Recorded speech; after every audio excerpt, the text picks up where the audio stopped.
All right, well, welcome. Good morning. This is our day of gosh, my husband just makes me laugh, but that's okay.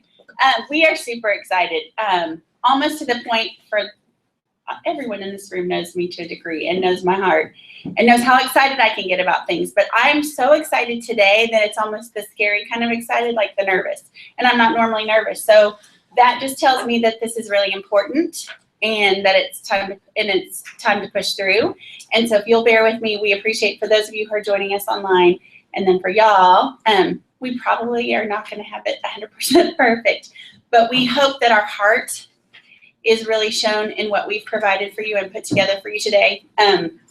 God's always really good at timing things out, because we came up with this, Phil, I shouldn't say we, will not take the credit today, but Phil came up with this idea and really felt Holy Spirit driven by the last day of our vacation, which was August 2nd, so a little over a month ago in Mexico. And it kind of just started to unfold, but there were like big chunks of it that we had no idea really how it was going to all come together. And then as the Lord would have it, things have come across our path. We've been at trainings that have been perfectly aligned with other people that have really just resonated that this was very timely and this is what we're supposed to talk about. So I'm really cheesy and I like things to have purpose and behind names. And so Day of Impact means that I'm, the I and an M, passionate about changing today. And when you think about that, that can mean a lot of different things. And I want it to mean something specific to you. So maybe for you, it's about changing your vision for your business. Maybe it's about changing your mindset, the way you're approaching everything that you're doing. Maybe it's just changing your approach in the way that you share Plexus. Maybe it's changing what you do in your routine to be more successful so that you're a product of the product. The change part can mean one thing. It can mean something different for each and every person in this room, and it can mean lots of things. And change for all of us is constantly evolving and happening. So that's where the name came from for Impact. So we're going to talk about, we really want to set the pace. Phil was kind of silly jumping up and clapping, but we want this day to be about energy. We want this day to be about going big. There's something to when you make a decision and you take off in a sprint or a run where there's this momentum and pressure and something kind of catches fire. There's no time to sit and go, well, maybe I should do this, maybe I shouldn't. Well, I'm going to wait. Let me make sure everything's perfect. Today is going to be about going fast. And so in keeping with this pattern, we're going to give you lots and lots of information. You're not going to master everything that we talk about today. You're not going to feel really comfortable with a lot of the things that we're going to do today. But our challenge to you is that you try to keep up and you try to keep an open mind to maybe allowing yourself to change a little bit and thinking that just because I don't feel comfortable with it right now doesn't mean that I won't feel comfortable with it later. And I can't master it, because you can. So let's talk about the agenda for the day. If you open your packets to page 1, we've got the agenda in there. And so you're going to see that obviously you've arrived. You're going to learn new words today. You've arrived. We've got breakfast. There's opening remarks. We're setting the tempo. Notice they're Tarl Robinson. So this is the first fail of the day. Tarl went ahead, I asked him a few weeks ago to do a video to our team, and he obliged. He did a professional video that's 3 minutes long, and we are the first to see it. Actually, it's going to be used in training videos going forward.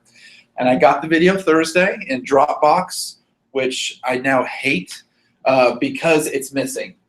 So it worked. We watched it. It was like, oh, it's so awesome to start the day. It's great. So I've emailed them this morning, as well as this technical guy. So at some point this afternoon, we're going to play that video. Hopefully, it'll be there. So we've got the Dream Workshop, a break. We've got a special speaker coming in, Jill Hellwig, that we'll talk about. Water Periscope. That's going to be a nice surprise that we're going to do. That's our first prize of the day. What's your storyline? And we've got a working lunch. We've got lunch coming in for everybody. And then overcoming objections, another break, and then a product training blitzkrieg. We put it all together, and then we've got this team called Blitz where we've got another prize. So We should be out of here at 5 o'clock, maybe 5:30, depending on how much fun we're having. And then we'll talk about if those want to hang out and go to dinner, or certainly optional activities. So that's the agenda for the day. It's packed, but we've also put in a couple of breaks so that you've got time to, I like sunshine. When I've been in conferences, I need a few minutes to just get some sun on my face and breathe some unconditioned air. So don't go out that door because you might set off an alarm. So yes, do not exit this way or that way, but that way. But that's the agenda. And again, last thing is parking lot. So the parking lot is, if we get questions that we either can't answer or we need to answer later on, you can either very quietly come and write on the parking lot over here on the side, and if we need to, I can put it over there. And we'll get to those by the end of the day. Cool? Okay. Any questions? This is interactive. This is not the Phil and Jen show. Although I think Phil would like to be. Only if I'm getting paid money do I want to do the Phil show. Okay, so and y'all, like, seriously, that Tarl would do that for y'all, for you, like, that is huge, right? So cool. Even though we're not getting to see it right now, be inspired. I mean, it's coming. It's coming. Okay, so before we start our dream workshop, there's a little pink bucket on your table. And I really, really feel like that the last 6 weeks or so, I have said over and over and over, gosh, I feel like my bucket is enlarging, and it's really uncomfortable to take something away when you don't have something else to replace it with, right? Well, maybe not for some of y'all. Phil can throw anything away that he finds unnecessary in a moment. I have to hold on to something until I have the replacement for it, right? So if I buy a new dress, it's much easier for me to get rid of clothes than getting rid of clothes and then going shopping. And sorry, I'm not standing in front of y'all. So I've really been struggling with, when you're enlarging your territory or you're enlarging your bucket, as we're going to call it today, it requires work. It's a good thing because your bucket's getting larger, which means that more can go into it, but that's also kind of scary. But the ability to pour out onto somebody else, you have the ability to pour out on more people. And so I told Phil, I'm like, I'm going to find buckets for the table. And he's like, oh my gosh, you're going to spend so much time finding buckets. We don't need to spend. And I found these buckets. They were pink and they were like 50 cents. It was lots of fun. Anyway, I digress. But I wanted you to have a bucket on the table for 2 reasons. I want you to think about your capacity for things. And I want you to think about stretching your opportunity for things. And that's why we're going to start with dreams today. But the bucket on your table is to represent your learning today. And today we're coming in and we're kind of an empty bucket. We're bringing things to the table, but for the sake of this training, we're coming in as an empty bucket. There are some note cards on the table with a Sharpie. And as you learn something or something is new to you today, I want to encourage you, if you think of it, to jot it down and put it in the bucket. And we're not going to necessarily, you don't have to share something that you learned today if you don't want to, but I want to show you how quickly your bucket fills up and the necessity that finding a newer, bigger bucket is actually a great thing. So, all right, everybody, I want you to close your eyes. This is really difficult. There's not a salvation call. Nobody's going to go around the room and raise your hand and do duck, duck, goose. But if you can just settle in for a second. We all had busy mornings. Some of us were in uncomfortable places. We were rushing around, trying to get here. You might come a little distracted. You might have come maybe not even really very anticipatory. Maybe you came really super excited. But I want you to think about back to that moment when you had your very first exposure to pink drink and what your expectation was. And maybe your expectation wasn't much. And now I want you to think about today and where you are with your expectations and all that has come because of the pink drink and because of maybe the people in this room. There's new relationships, there's new friendships, there's been new opportunities for income. Maybe the scale has gone down, the pain has left, there's less prescriptions, there's more hope. There's the ability to think beyond the moment or today even. There's the idea that maybe, just maybe, you could provide some sort of financial freedom that you never thought possible for you or your family. Maybe you see yourself walking across the stage. Maybe you see yourself at the Lexus dealership picking up your car. Maybe you just see yourself being able to sleep through the night, not waking up worried about where and how you're going to pay a bill. Maybe it's the fact that your baby's better, your husband's better, you're better, and that you're not sick or in a hospital. But I want you to take that feeling, and if you can't find it, to challenge yourself to find that feeling and connect yourself to it and embrace it and know it is truth and know that it is a reality and it's a gift that you have the ability to give somebody each and every day. All right, open your eyes. Somebody tell me how you feel. Grateful. Anybody else? Grateful? Happy. Oh, I'm sorry? Happy. Happy. Peaceful. Peaceful. Now my next question is, did you come in with that same feeling that you just had? Maybe you did, maybe you didn't, right? But there is power when you're able to slow down and stop and take a deep breath and connect with all the gifts that God has given us through this. And it's really easy for the water to get really murky and not see it. But I want to challenge you to go back to that place and how easy it was. How long was that, Bill? Maybe. What? How long did we do that little exercise? Less than a minute, right? 47 seconds. 47 seconds it took to reset. And so I want to challenge you in that, because a lot of times, and I've been there, guys, and anything that I say to you, you know it's a mirror. I've been there, done that, maybe probably 3 or 4 times, and still need to learn the lesson. But a lot of the times we have these conversations about, well, I just can't, so-and-so, or I was losing weight and now I'm not, or I was feeling better, but all my customers are gone.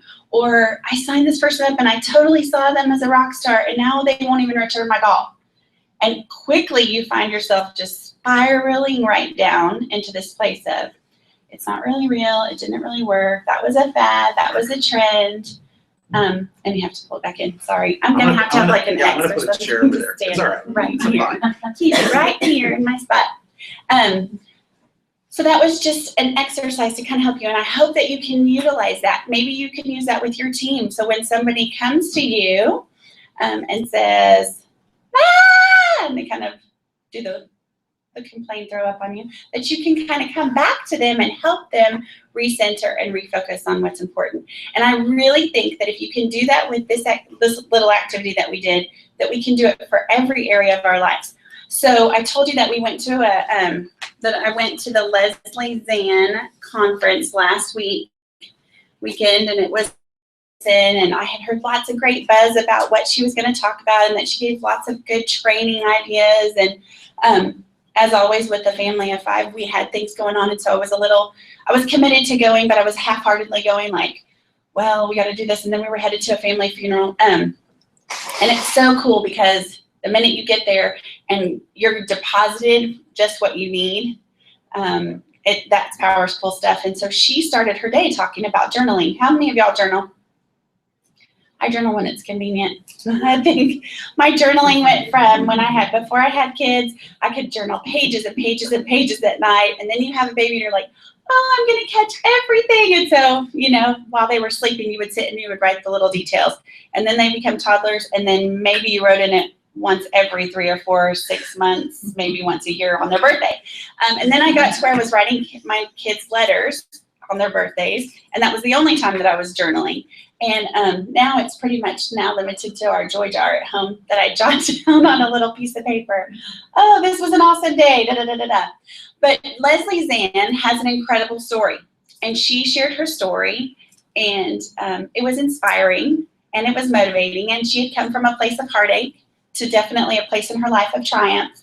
And she talked, though, that all of the things that she had done had played a part in that success. But the one thing that was constant for her and that was really meaningful in changing the course of her life was journaling.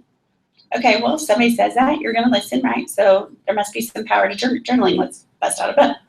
She said, but not just the kind of journaling where you're okay, today I went to Day of Impact with my friends. It was good. I think I learned some new stuff. Tomorrow we're going to go have a picnic. Not that kind of journaling. The kind of journaling that she challenged us to do, and I came home and just kind of was like, Phil, what? Telling him all about it, is the kind of journaling that helps you see yourself in the future, that helps you vision cast, that where you are really taking your life as it is now, and you are propelling yourself forward to see yourself in the future and what that looks like. The Bible says in Proverbs 29 that without a vision, the people will perish. What does that mean? If you can't see where you're going, how do you know where to get, right? With all of our business, if we put a practical, just a little snippet of a practical picture of what we want to see. When you signed up, you signed up as an ambassador, you signed up either just to get your product at the cheapest price, or maybe for free, or maybe you have somebody in your family that's making a certain amount of money, or a friend that was making a certain amount of money. I want that $1,000 a month. Maybe for people that I've added, when I got a car, I added several people to my team. I think they were like, I just want the Lexus. But if you don't know what you want, you have to know how to get there. And so vision questing or journaling to your future is the way to do that. And so we're going to have a little exercise in just a minute to get you there. Well, so what does that look like? That means that you're looking in your future, and we're taking today. So today is September 5th of 2016. And where are you? What are you doing? For me, I would say maybe we're doing this training again because it's so successful today, and we see the power of all the good things that come out of it, that we're hosting our second annual Day of Impact training. At American Airlines Center. At American Airlines Center, exactly. Okay, we have the big dreamer in the corner, but that's the point, right? The dream, what you're going to write down, should make you excited. It should inspire you, but it also should scare you a little bit. So maybe Ruby says she's presenting at the Day of Impact, right? Right, Rubes? Okay. Okay, yes. But I'm saying I'm a diamond ambassador, and on my team there are 25 emeralds and above. We are preparing to go to Hawaii in a week with a huge amount of our team, and we are so excited. Phil's a diamond, I'm a diamond, we got everybody else a diamond. You start to write it as though it's happening, all those good things that you want to see, and the clearer and the more details that you can add, the better. Because what do we connect to in our memory? We don't always connect to, the day that it was Halloween. We don't just connect to the event. You can remember, for me, I can remember a moment on a Halloween where Riley's 10 months old. We're standing in my mom's family room, and he's in this cute little pumpkin costume, and he's got gooey Tootsie Pop lollipop all over his face, and he took some of his first steps at 10 months old. The more detail that you can attach to that memory, the more that it becomes believable, the more that you can visualize it, and the more that you will really stand and hold on to it in those moments when it's hard, like that exercise that we did at the beginning. So when we talk about our dreams, we want to think about all areas or aspects of our life. And so that third sheet, I think, in your handout is going to say Day of Impact Dream Workshop. And I want you to look at the categories. Physical, that's super easy to think about. So I will say that I am a hot 42-year-old woman wearing a size 2, blah, blah, blah, blah, blah. That I'm working out 5 days a week for 45 minutes, that I'm in the best shape of my life, that I'm more flexible than ever, that I'm this, that I'm... I knew the minute I said that, I just understood it. Anyway, moving right along to mental. Mental is sometimes challenging for us because this is reminiscent of, and nobody else but yourself. But you're thinking about what it is that's going into your head and what it is that's coming out, and those are your thoughts. And for a lot of us, that is a big trip up. I know for myself that I catch myself, and I have a husband that constantly helps me be aware of this, is that the things that come out of my mouth are a lot of times as a result of my negative thought process on myself. We are so hard on ourselves. We're not thin enough. We're not pretty enough. We're not this enough. We haven't added enough people. Why would you think that somebody would listen to you about that? You don't know that. your circumstance, and again, this goes back to that your circumstance has nothing to do with your value. So your value in the way that you think about yourself, you need to practice speaking life over yourself. And that begins with your thoughts and the things that nobody else sees. And if you need to write down, I am loved, I am smart, I am happy, I am capable. If you need to write it down so that you can read it to put some good thoughts in your brain every day, maybe that's what's on your journal today. The next area is spiritual. So for everybody, that's going to look a little bit different. But where do you want to be challenged and have some success in 12 months from now with your spiritual walk? And that's, again, different for everybody. But I have quiet time set aside for myself in every single morning. I'm praying over my team, and I'm seeing prayers answered, that kind of thing. The next category is friends, family, friends, and relationships. So relationships that are good, that are even better, writing about that. Relationships maybe that are not good right now, seeing those relationships restored and healed. Maybe there's people in your life that are not listening to you because of Plexus right now. Maybe you speak to those. My family is open and welcoming to my business. They are now a part of my business. I'm so thankful that I get to walk and share and do this journey with my family. Again, be as specific as possible. We did not give you very much room because we're not going to give you very much time to do this in a minute, but we're going to, well, you can use the back of your paper as well. Career and money, this will be really easy to give some examples, but that might be a rank advancement. And again, I want to encourage you that it's not what's feasible in your mind today. That's not dream journaling. That's not vision questing. If you're a gold ambassador right now, you're like, well, it's feasible to be a ruby in a year. Yes, it is. But is that really where you want to be in a year? And be honest with yourself. It's okay. This is not something that you are going to share. So this is just between you, the Lord, and your paper. So dream big.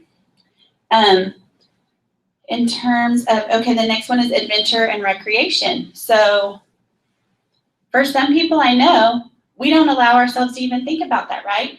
For some people that are just getting by, just living paycheck to paycheck, what is recreation? Walking to the park, you know? So think about if you've always had a desire to travel, or you've had a desire to learn how to parasail or jump out of an airplane, or I'm not an adventurous person, so none of that sounds fun to me, but it might sound fun to you. But if you've never had, just because you haven't ever had that experience doesn't mean that you can't write to that or speak to that. A bucket list, yes. Bucket list, there's your little bucket connection.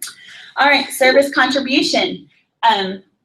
Again, this sometimes we equate or relate to our walk with our church or congregation that we are with, but I want you to really expand your thinking for that. The amazing, amazing opportunity that we have to have unlimited resource, really, with our Plexus business, gives us the ability to give into numerous places that we can provide effectual change through our business and the resource that we get. Do you have a heart for kids in Africa? Do you have a heart to see people get organic food in places where they can't, where they have only processed food given to them? There's a myriad of things, and that's where your vision might not match your partner's. So I'm just praying that God will align Phil's heart with mine so that we can go to China and get our China baby. But anyway, that's a whole other conversation. And contribution, again, could be, maybe it's, impacting your community with your kids, like teaching my children to be forward thinkers and to give first and walk out in compassion. Okay, so what time is it, Phil? Yeah, 20 minutes. Okay, so right now we're gonna take. There's gonna be a lot of writing today. So if you're used to typing and you haven't written, your hand's gonna hurt. We're gonna take about the next 10 minutes. No, you've got 30. So that's what I'm saying. 20. Oh, you want them to have 20 minutes to write? Here's Okay, let's split it in the middle. Left. Let's do 15 minutes because I want to have ample time to talk and answer questions. Okay. So 15 minutes, and this is what happened last weekend, and I know Katie and Lori were there with me. Lori, were you there? You weren't there last Saturday, were you? Did I see you? Oh, yes, you were. Sorry. I'm like, you're always at things. You're so good. You're like the most dedicated person ever. The 15 minutes goes by fast, doesn't it? Goes by really fast. So don't be nervous. if you don't have to go in the order that the paper is. So if you, like I started with career and business for me, because that's what we were all around, those kinds of people. So, okay, where's the water bucket to spray them? Our latecomers. We're so glad y'all are here. We still have to work. I know. It's all good. You're coming in at a good time. We're gonna do our little dream exercise and we'll catch y'all up. So you have 15 minutes.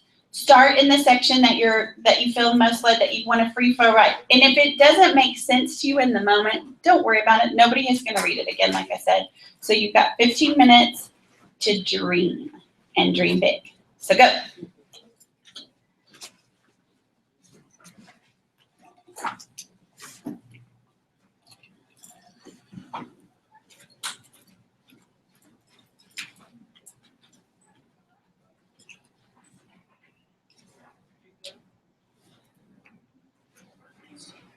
And I'm writing this like it's September 5th, 2016. 2016. Okay.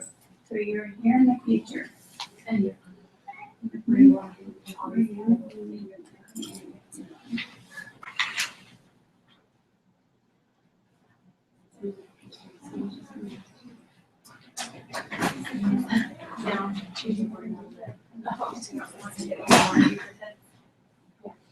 you can keep them.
We're about halfway through, a little bit, actually over halfway through, so 6.5 or 7 more minutes to go.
Okay, you have just a couple more minutes, so if you have not gotten to one of your sections, maybe you want to go and just jot some bullet points down for later.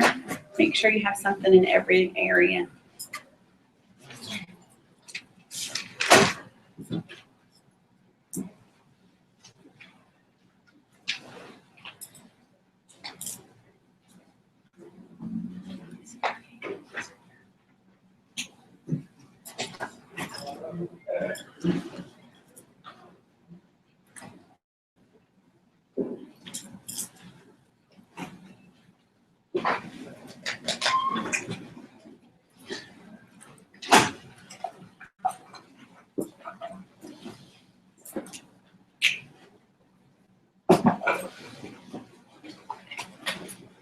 Okay, about one more minute.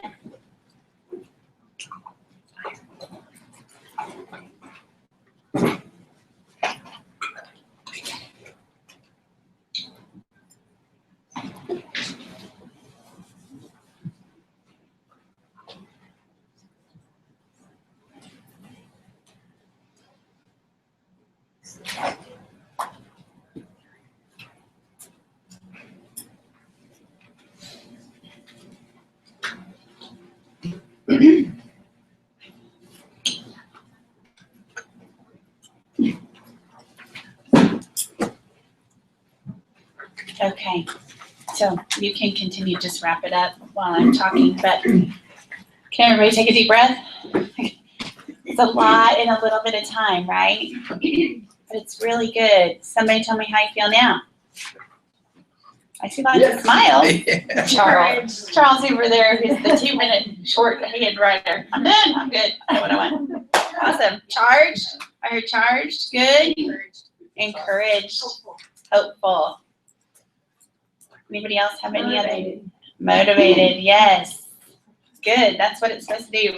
A little bit of that impact has just hit you, that we're facing that, what am I passionate about?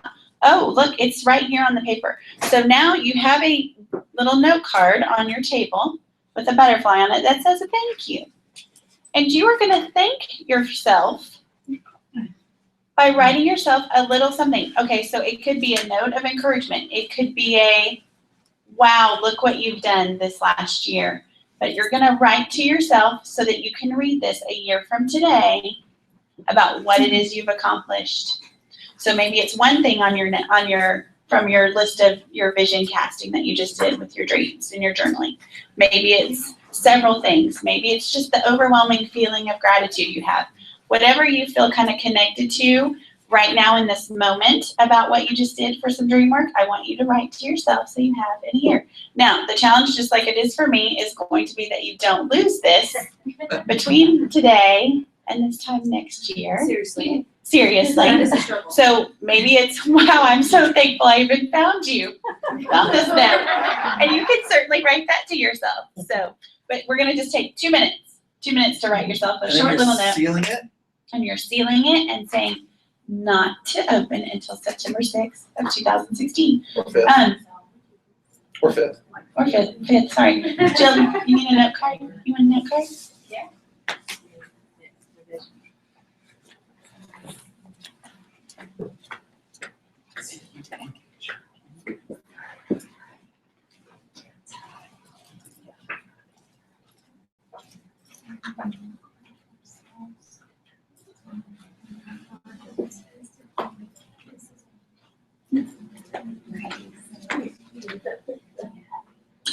So our guest speaker, who's going to be speaking in just a few, about 30 minutes or so, is in the back of the room taking notes, and she just had a great idea. And if you want, you're afraid of losing it, you can put your address on the front and leave them with us, and we will mail them to Great you idea. in a year. So if you're No concerned about, pressure. Thank you, Jill. No pressure. so I yeah, will. it's a We great have to, idea. yes, I could do that. Yes, do that, please. Now, if y'all may, please let me know so I don't send to an old house. Yeah, move to a bigger house. That's right. Your Plexus mansion. If that was on your paper. Mine has lions on at the front, just saying.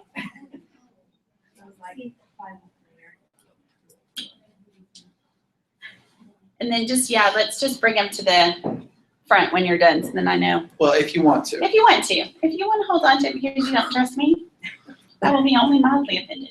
I'm just kidding. Okay. Ready? Keep Yeah, going? give another minute. And then you'll have about 15 minutes.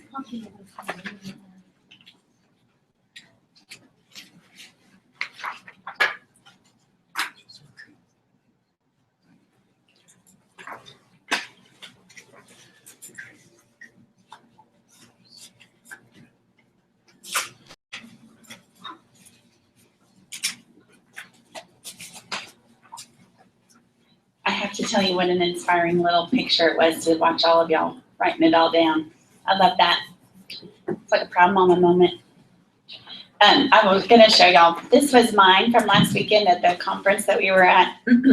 She had it on 2 pages versus 1, but We do need your address if you're giving it to us. Tanner, he said no, he's gonna just stay in contact. We're about to move. So. There we go. That's true, All right. you are. To your You're place, local. imagine. Great Dream deal. big, dream big. That's awesome. But I wanted just to show you, like in some areas, you're gonna be able to fill in more. You have more naturally that comes out than others. Like I had some that were just bullet points. So I'm gonna encourage you that when you get home this weekend, or some other time, maybe as part of your DMO, your daily mode of operation for your business, that you visit this often. Leslie talked to us in our workshop last week about that she really commits to doing this twice a year, that she does this for herself. And the thing to remember is that you're going to go through different seasons in your life. The season that Taryn is in as a mama to a 3-year-old and an almost 1-year-old is very different than the season that I'm in with a 14, a 12, and a 9-year-old. The seasons of our business might look the same, but our seasons with raising children might look different. So be aware, hopefully be encouraged today to really make this part of your practice, and then share it with your spouse. If you're married or not, share it with your family. You know, we talk all the time that if you can, as a family, it makes the how to get to the dream a whole lot easier when everybody's on board with what the dream is. And that's what we're going to kind of transition into. So now we have all of our fabulous things that are going to be happening a year from today. But we have 364 days in the way or in the process of that dream. And how do we get to that dream? Well, we all know that it takes work, that it takes consistency, that it takes diligence. And where do those words come from that I'm coming up with out of my mind? Those are values that I hold. And so the next page is called Defining Your Core Values. And gosh, guys, this is really important. I had never thought about what really drives me to dream, or what is the motivation behind how I think I'm going to get to where I want to get. You know, most of you know in this room, the day that I attended that meeting in McKinney, Texas, and saw Celeste, and she posted her $21,000 check for the month, I looked at that and said, I can do that. I'm going to do that. But just saying that was not enough to get to the point that I am today, to almost being at that place. What does it take? It takes work and effort, and it takes all of my core values kind of coming in alignment each and every day to drive me to that goal. So I want you to take a few minutes. We're going to, again, here we go, another 3 minutes. I want you to take the pen on the table, and I want you to, maybe you need to read a column first before you circle. Maybe you don't. Just go through anything that really resonates with you. Not what you think you should be. This isn't about an obligatory feeling. Right. Like altruism. Oh, we should all be so altruistic. If that does not relate or resonate with you, do not circle it. Yeah. Not what you think people should be, or you think you should be. It's really what holds true. And there's no minimum or maximum. No. I think if you circle every single one, we might need to do the exercise again, but go through and just circle the ones that really resonate with you. Yeah, you can't circle the page. Right. Okay. Charles, one big circle. I'm done. You always turned in your papers first, didn't you? No. No? Okay. Just a hunch. Mm-mm.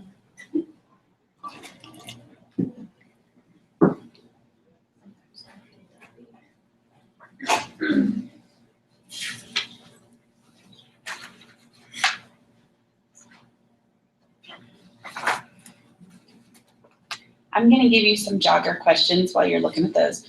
What gives my life meaning? When have I been the happiest? What value was being fulfilled then? When have I felt on top of the world? And what aspect of myself was I expressing? And so those questions should kind of help you think about the values that are important to you.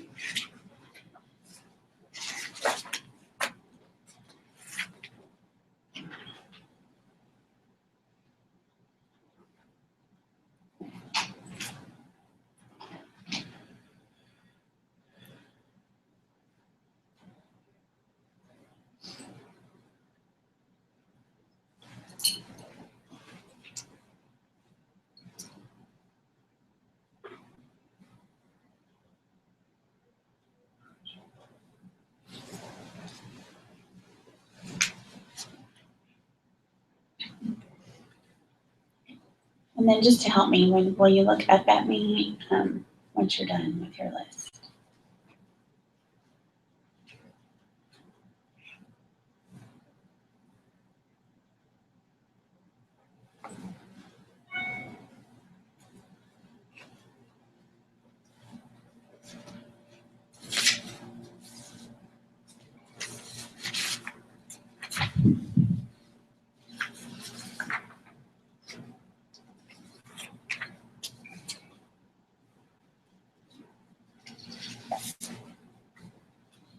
Thanks, Daisy. Thanks, Tanner. I'm sorry. Are you a second grade teacher right now? Phil goes, you can talk as long as you don't go into that weird cutesy voice. What is that? Do you want me to do? No, I don't want you to impersonate. Yeah. Oh, thanks. Yeah. Only your best friends will tell you the truth. There you go.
Okay, as y'all are wrapping up, I'm going to move to talking about prioritizing these core values, because just like every commodity in our life, like time and balance and those kinds of things, we would love to say that we operate by every single one that you circled, right? We would love to say that. At some point in some time, those matter to us.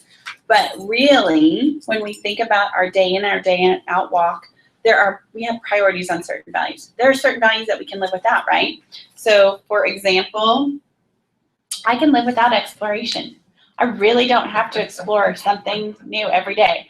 Now, my husband, like when we look at options for something, I'm like, oh, Hawaii sounds good, let's just go there. He's like, well, let's think about, well, maybe we should go to here, or maybe we shouldn't go to Hawaii, maybe we should go to the Caribbean. But if we didn't go to the Caribbean, maybe we could go to the British Isles. Maybe, you know what? And I'm like, no, that's just, I make a decision and I'm not ready to explore anything else. So there's one example of, I might have circled exploration, but it's really not a value that I hold near and dear to my heart.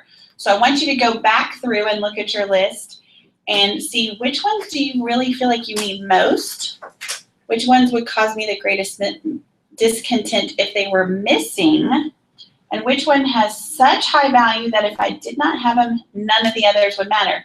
So for me, that's faith.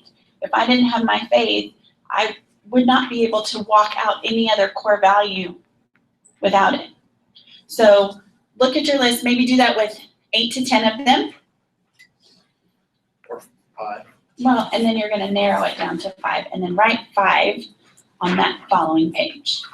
What are your true prioritized core values?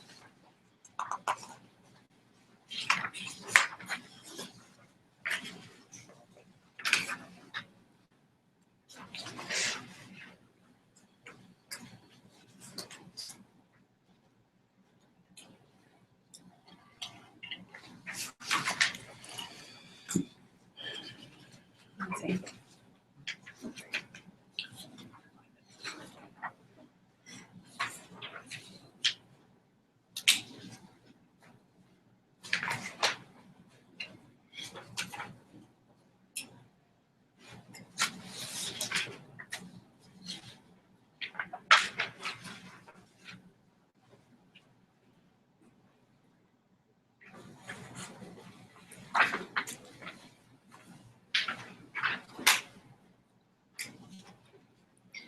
Okay, so here's the kicker to connect all of this together for you.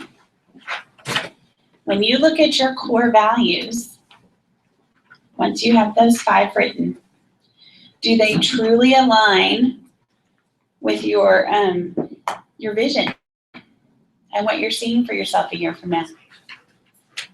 I can write down that I'm going to be in the best shape of my life, but if I do not have fitness or health as a top priority, and maybe I don't identify it today, but I'm saying mentally, if I don't connect with and really have fitness and health as a core value for myself, how can I expect, it's very unrealistic for me to expect that I'm going to be in the best shape of my life a year from now if I don't value that. Because what happens when we don't value something?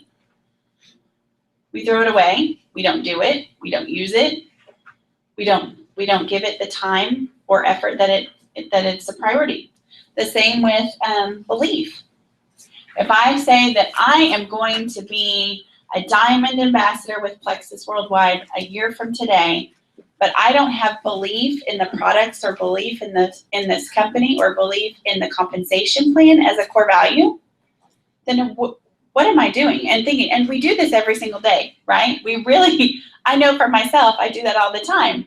I can go and fix, a cake and say, well, yeah, I'm gonna be, 10 pounds lighter by the time we leave for Hawaii, and then I eat a giant piece of chocolate cake 2 weeks before I go. That action does not align with the core value to get me to my vision. It just doesn't. And that can be a little uncomfortable. It can be a little disheartening. But if we go back to the very first exercise that we did when we had our eyes closed, it took 47 seconds to reset our mindset, right? 47 seconds. You can do it. You can reevaluate and realign. And sometimes it's just exposing the truth of the matter. Maybe it's praying through. Maybe it's asking your upline for an action plan to help you go, you know what, this is what I desire for my core values, but if I'm being really honest, this is where I'm at. But I know that my vision way over here, I want them to kind of come together. And so we need to do some work to get us there, but you all can get there. Questions, comments? How are you feeling?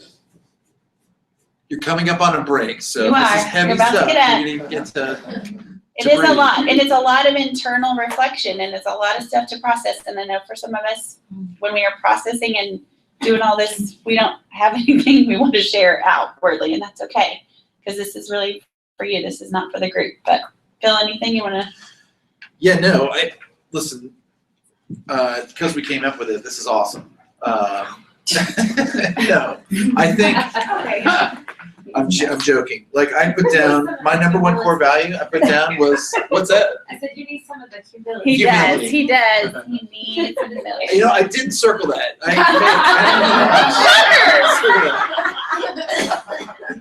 But I had, my number one core value is excellence. But as what you're saying, when I talk about that, I preach it being, that's right. But, there are areas in my life that are not excellent that I can go back and say, hold on, if that's my core value, then I've got to start aligning some things in action so that it lines up with what I perceive to be excellent. So that's good. And from a leader point, just for my leaders that are in the room, and y'all are all leaders because you chose to be here, which tells me you're committed to your business. When you're dealing with your team and new ambassadors, when they come to you and they have these big, huge dreams, or they spit out what they think that you want to hear, this is a great way to help them evaluate and see where they're at, and to say, what do you value? And you don't even have to use the word core values. You can just say, what do you value? What is a priority to you right now? And if, gosh, we've walked through so many different circumstances with different people on our team. If moving and getting into getting a new job, or getting your family settled, or walking through a divorce, there are going to be certain priorities that are going to limit the action that can come behind their business.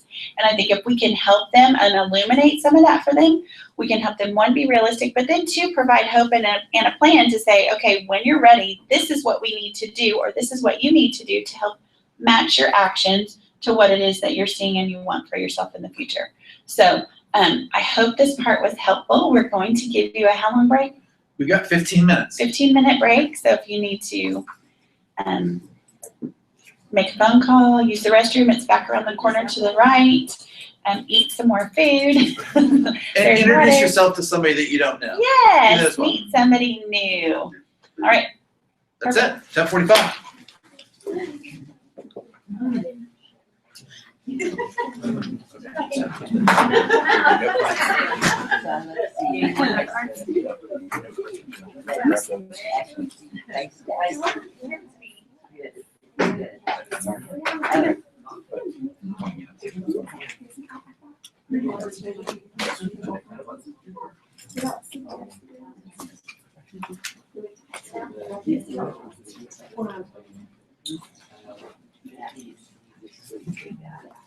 I was actually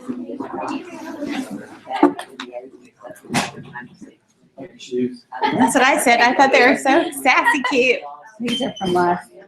They Happy really anniversary. Thank you. What are your crew doing? Well, last time we stayed the night at December, and now we're going back, and Okay, good. we'll go back and pick up the kids and bring them back. Oh, fun. Yeah, so. Fun. Good. I have a card for you before I send it again. Oh, they are? Did they have football last night or no? At Thursday night. They played legacy cricket. What did she say? It was so cute. Like, she was saying that the song is looking grown up, but it, like, when I said something like this, she was like, I'm not saying he's cute or anything. Like, she got caught, like, right. It was like, not Evan, not just as I noticed. The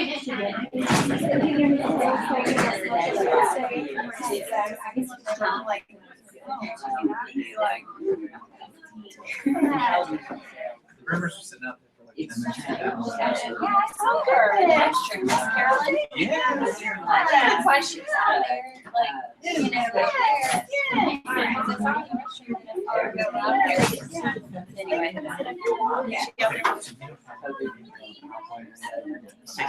Great. Times are good. Well, you probably have to keep me on track, Phil, because I always go. That's a happy day. I can tell that you're the spanker, Me the as the master. slayer. Yeah, you're gonna like He's pull the out time something, slayer. the witch. Uh-huh. I don't do a whip. It's gentle. It's gentle. She's just always like, back on track. There's okay. So this is broadcasting live right now. So if you have any Oh, problems, okay. but Oh, so that's your. That way you know you can come out of script. If you're going to be conscious of the people watching online that this broadcast do. I think the microphone works better too. But how is it in the back of the microphone? Mine, do I have to? Don't if you don't want to. I will. You don't. It's completely up to you. It's just to make sure. Well, I'm gonna have notes and a microphone. Yeah, whatever. Anything that's all fine. All right. So, you did. Yeah.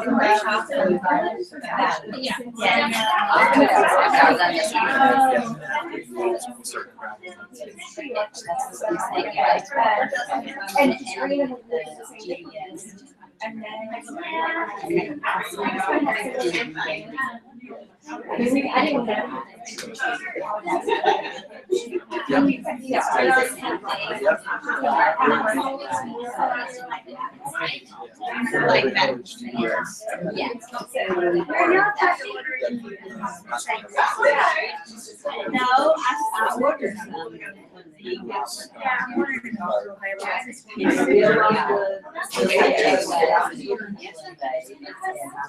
That was right before I decided, like, yeah, thanks. Like, that's fine.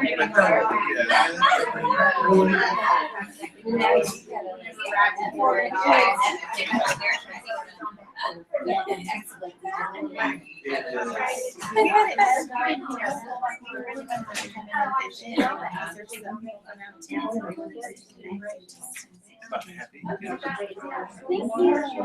Did you say 72? It's been longer than that. Right after all, right? Yes. Yeah.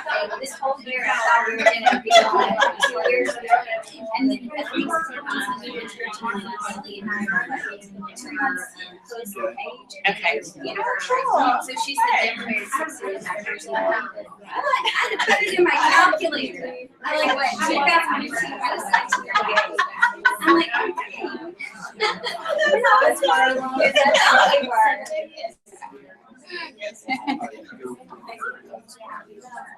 Thank you so much.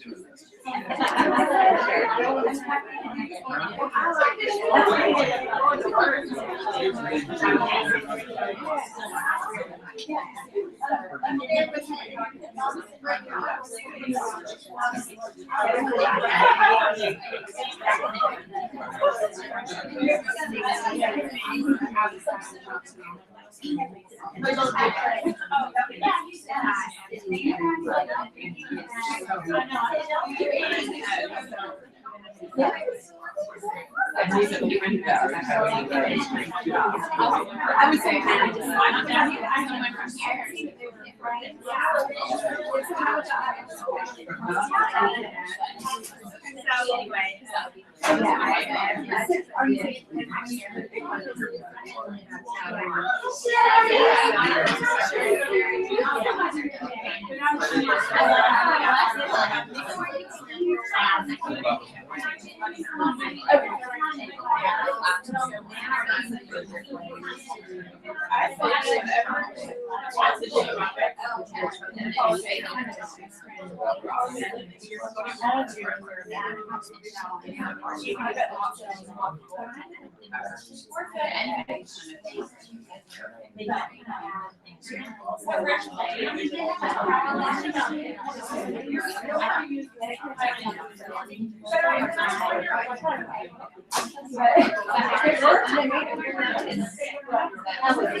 Somebody else? I took a shower.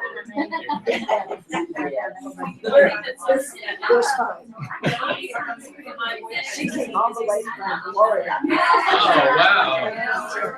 That's a long walk.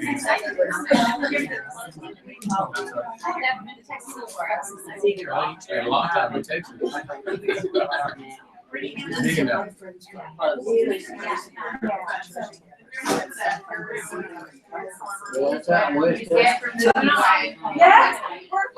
About a year. Yeah. We started. Well, the big thing was her daughter, her grandson.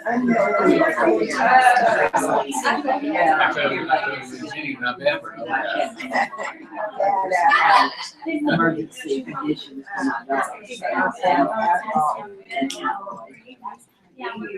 I'm glad there's less fruit than mine.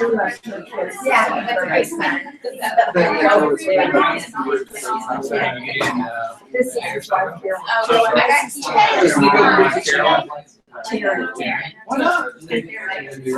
Good.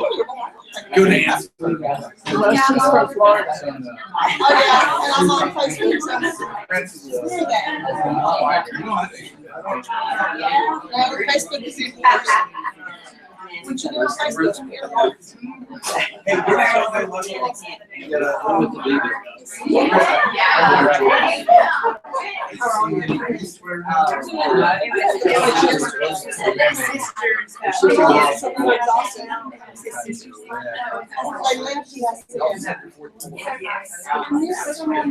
Look at the pictures. How great is that? Yeah, okay.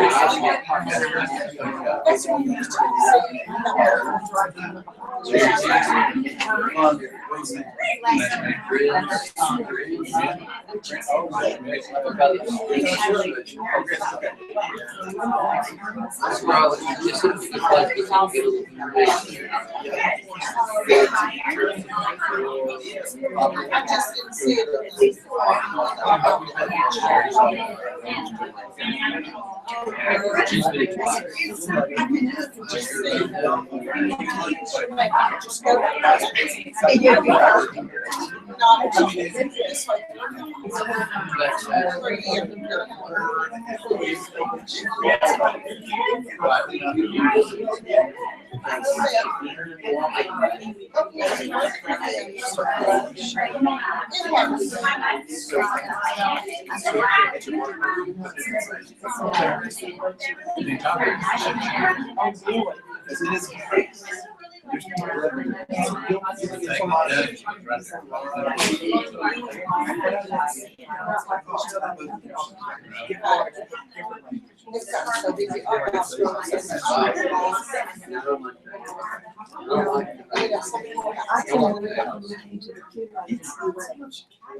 So it's just like, but I'm very spontaneous. Very like.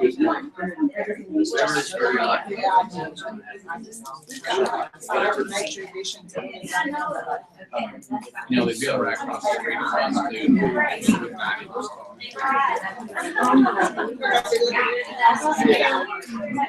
So different from when you first started.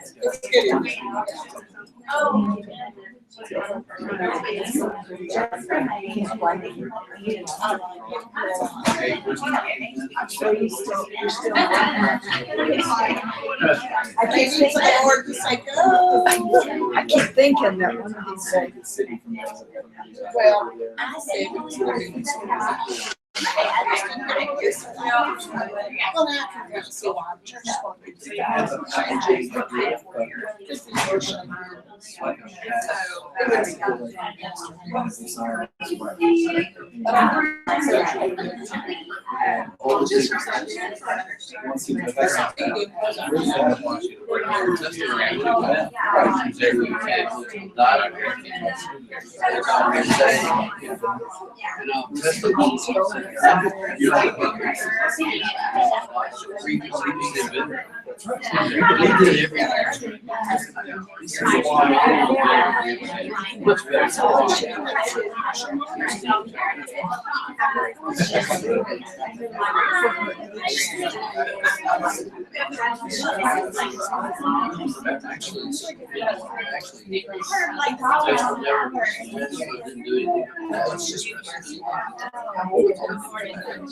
You never made it.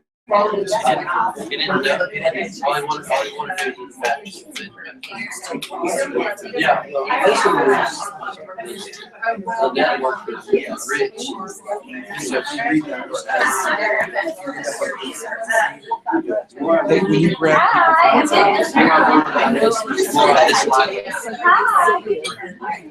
All right, everybody, we are going to get started in 30 seconds. Grab your seats. Try the shovel. sound whiny. How about that? More bass. That's all about. Bass. No trouble. Oh my word. Get your ADD back. Gain, I got some gain probably up. Because I play that like a reverb. Yeah, because I play Reverb music. How about that? Yeah. Would you? I mean, it is like a $50 amp. Okay. Go to your seat. Go to your seat. You got the chair over there? Do we have one? I'm gonna move my chair in a minute, actually. Would you like to? Yes, please, thank you. Oh, yeah. Such a kind. I know. Oh, you can put it at the table, because No. once she talks. She will keep you in the line. Yeah, now it's Jill. She's It's gonna moving be on. Jill's turn to do that, so. Yeah, I know, it's scary, isn't it? All right. Yes. Okay, we're ready to get started, and we're moving into our next section of the training. And this really is a highlight for me personally, and I believe it will be a highlight for you as well. My dear, dear, dear, dear friend, Jill Hellwig, is here with us today. Several of you in the room know her. She comes from, gosh, how long have we known each other, Jill? 15 years? Probably 15. 14 or 15 years. Did you have Riley? Yeah, I was pregnant, I think, with Riley when we met. But we have done a lot of life together, which means we've done a lot of ups and downs. We have, she is one of the people that I know can love the most of anyone that I know. She has the ability to love people. She also has the ability to lead. She has, her background is in sales. She was known as the bear hunter by the very famous Zig Ziglar. She worked for him both personally and professionally for years, as well as did her husband, worked for his family. And she is a walking example of, that was born in her, that it was in her blood, but spending the time that she did with Zig really has empowered her as an amazing speaker and as an encourager. She's an author. She's a mama to 4 awesome kids. She has her surprise Chloe. She'll probably tell you a little bit about all of them. But we just feel forever grateful that she has agreed to come. She has a really neat service and business that she does now that she'll also share with you. So I'd like to welcome my friend Jill Hellwig.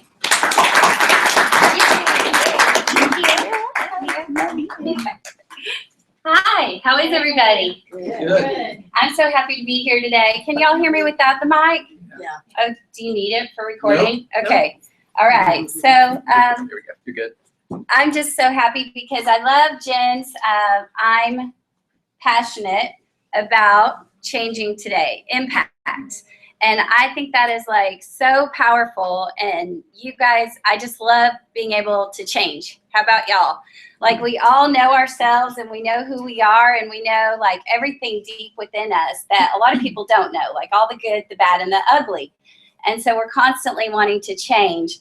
And I believe that you guys are in the change business. That's what you do. And you are a product of your product. Everything that you do is about bringing transformation to other people. And so I hope over the next 30 minutes or so, I was thinking about the word impact and how I was thinking about a race. Like we all have our own individual race that we're running. And it's no one else's race. This is only your race that you're running today and every single day.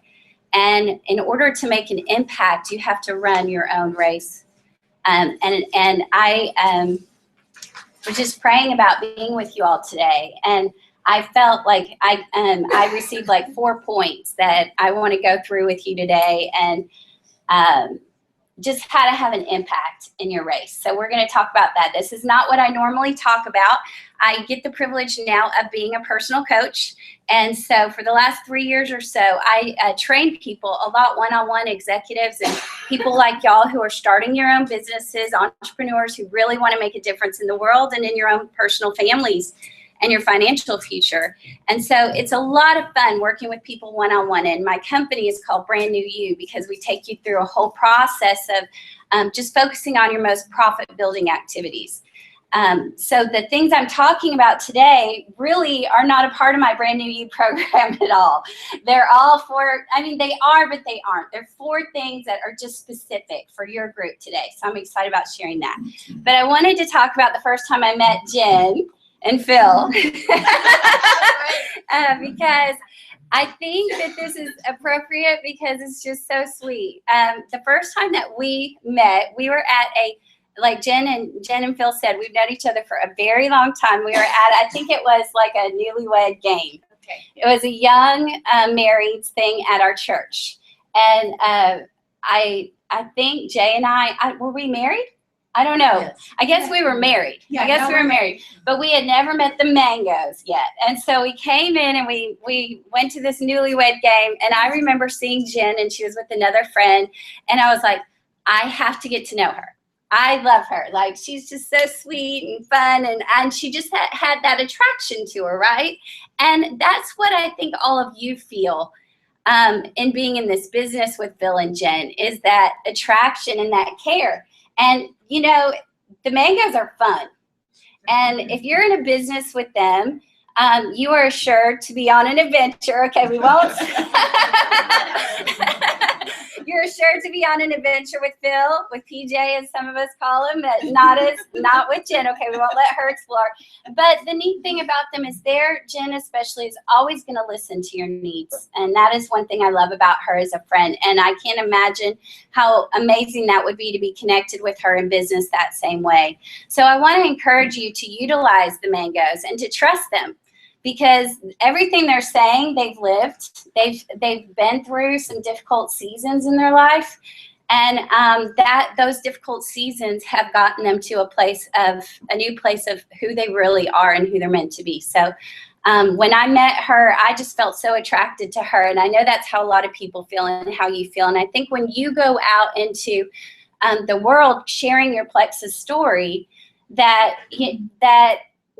I think that the goal is for you to have that same attraction. So hang out with people that you know are going to help you to have that charisma, or to help you to have other people ask, what is it that that person has that I need? Because you are going to encounter people every single day, just in your everyday life. And you're going to have an opportunity to provide a solution for a problem that they have. You're just an expert problem solver is all you really are. And if you're a light and if you're attractive, then they are going to ask that question to themselves. What do they have? Whatever it is, I need that.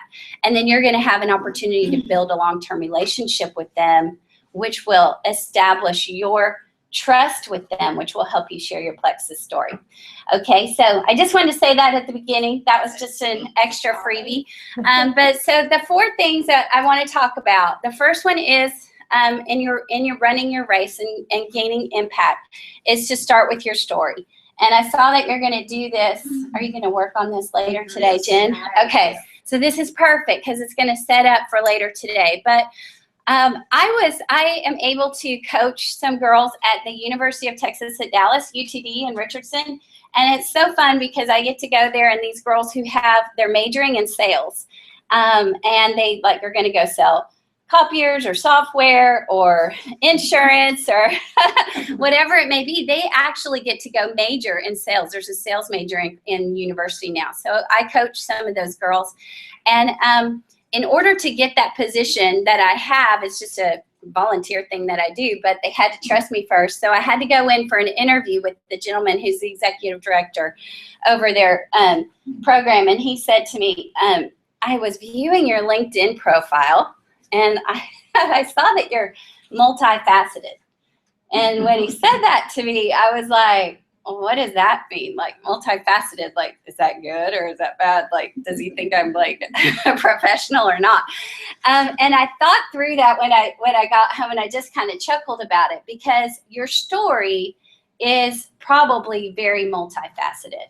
I was able to be in corporate America for several years. And like Jen said, I started out with a $12 billion company, MCI at the time, and then was able to move to Zig Ziglar for 14 years. And then in 2009, I left corporate America for full-time ministry and served with my husband there as a pastor for 4 years. And then we started a charity there as well. And then 2 years ago, I became pregnant with our bonus baby, Chloe. She's our daughter, who we have after 3 sons. So we are very happy to have her. But when I became pregnant, we decided to make a transition in our careers, and I became a stay-at-home mom. Well, so I'm multifaceted. I think this is really interesting for you because a lot of people I find when they're sharing their story, they don't include like all the ups and the downs. And the power of your story is in the power of your pain. And a lot of us, when we are wanting to give a testimony, I guess that's kind of the way we would call it in the old days. We would hear a scripture that says, you overcome by the blood of the Lamb and the word of your testimony. And a lot of the time with our testimony, we don't give like all the good, the bad, and the ugly. We just like give the highlights of the good. And in a situation that you're in, you're sharing with people one-on-one about things you've gone through. And with Plexus, I think you have a unique opportunity to not be perfect with how you look, but you have a unique opportunity to share a wellness solution that has been a part of your pain or a part of your wellness journey or a part of your health journey. So I want to encourage you to not allow your insecurity about anything that you're not perfect about your own health, to hold you back from sharing the pain that you had to go through and what Plexus is helping to even out for you. So my pain is that I did 2 years ago become a stay-at-home mom, and I had no idea like how that would impact me. And so like every time I talk about it, I cry. I don't know why. I'm just a crier. Phil and Jen know that about me. They know if they're going to have me come in, I'm going to cry. If you didn't, we'd be really disappointed. But you go through things that make you, I didn't realize how much my identity was birthed in my career. And so I started to spend a lot of time alone with my sweet little baby girl, who's such a blessing to me. But what it did is it birthed out of me this brand new you program that I had, because when I first came up with this program, in 2009, I actually came up with the program, which is know who you are, know what you offer, and put it in a system. And I thought the program was going to be about how to put yourself together in a perfect package that someone could purchase that would be this shiny, beautiful thing that would make them want whatever it was you were selling. But what I found as a result of a place of pain was that really, when you share the difficulty, when you're alone, when you're isolated, when you're in a place of fear and you overcome, a place of newness, when you're out of your comfort zone, all of those things, because it may sound funny to people who were a stay-at-home mom for a lot of years. I have a 12-year-old also. So I've been a mom for a lot of years, but I didn't feel like I had mastery at this being a mom thing. I don't know why. I mean, I'm a great mom to my oldest kids, even when I worked. But I think what the mastery was in housekeeping.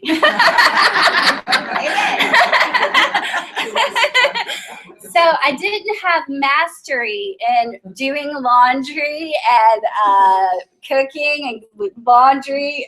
Wait, holy, I said that twice.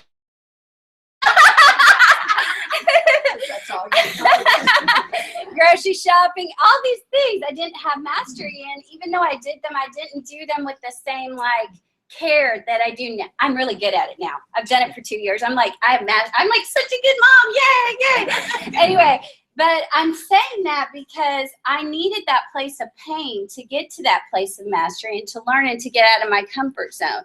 And this is all a part of my story. I never would have had I know God birthed this brand new you program. The U is a university that I take people through to really become who they're supposed to be and know what their calling is. But I wouldn't have had that if I hadn't had these alone moments, this time of pain and growth and learning. So I just want to encourage you, later today, y'all are going to be shaping your story. And when you do that, try to go beyond the surface description of who you are and what you do. A surface description is, I'm a mom of 4 kids, and I am a coach and I own this company. That's a surface description. It's not telling you guys all that I just told you to get to. So whatever it is, you all have your own story. And I believe that there is literally an army, and I usually say this to the men in the room, y'all have to be patient with me for a minute, but I believe there is literally an army of women that are rising up to take their place. And I'm so glad that there's the men in the room, because, you know, women have supported men for many years in their calling, and so it's so awesome to see you supporting and doing your own thing in this as well. But there is literally an army, do y'all feel it, of women that are rising up to take their place in what you're called to do. And so you may just view Plexus as like An extra income, a way to, you know, pay for your own products. But I want you to see this as a calling. You know, you aren't here by accident today. Like Jen said, the people who really care about their business, y'all are the ones who are here today. So use this this time to bring you to your ultimate purpose. And I have to move on. We can talk more about that later. But the second thing in pursuing impact is to practice positivity. I love what Jen said earlier. I was going to say pursue positivity, and then I was like, no, we have to practice it. And what I mean by that is that every day, these are the how-tos. You get up and you put the positive in your mind so that you can share value, because you've already heard something positive that day. Because what that does is that opens up, first of all, you become a person that when people are happy, they literally set others free. So your happiness, literally, when someone sees that you're okay and you're healthy and you're happy, you literally have the ability to come around another person and change their atmosphere. So there's a paradox of declining happiness in America. And I don't know if you've heard about this, but as people become more and more successful, or even for women, as they become more and more into the workplace, they become less happier and less happier. The chart is really sad how it works. And the reason why is because everyone's juggling so much, and they're not doing those priority factors anymore. So what you want to do is you want to focus every day on making sure that you put the right things in. And the way that I do it is every morning I wake up and listen to a podcast. You can listen to Phil's Periscopes. Right? Or, you know, your books or your Bible, whatever it is, but that is going to help you to keep you from being stressed. Because the more successful you're going to get in this business, the more you're going to feel some level of stress. So you have to have an outlet for that stress to maintain your own positivity.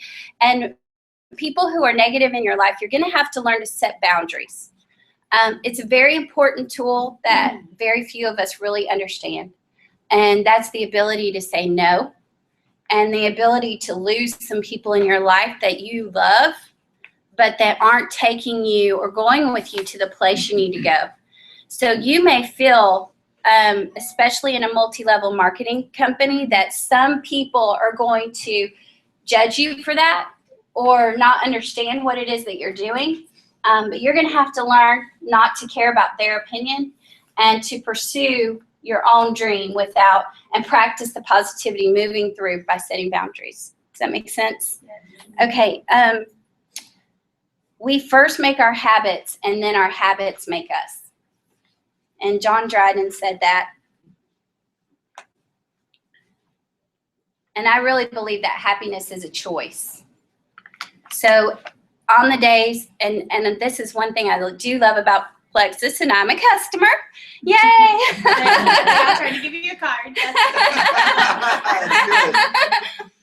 But I believe that depression, a lot of it is affected by like your blood sugar, and also what you're eating and putting in. And so that if you're able to, Plexus is providing a solution that helps people really stay out of depression, I think is one of the big aspects of it. So this piece of the productivity factor is even a piece of your product, but it's a choice.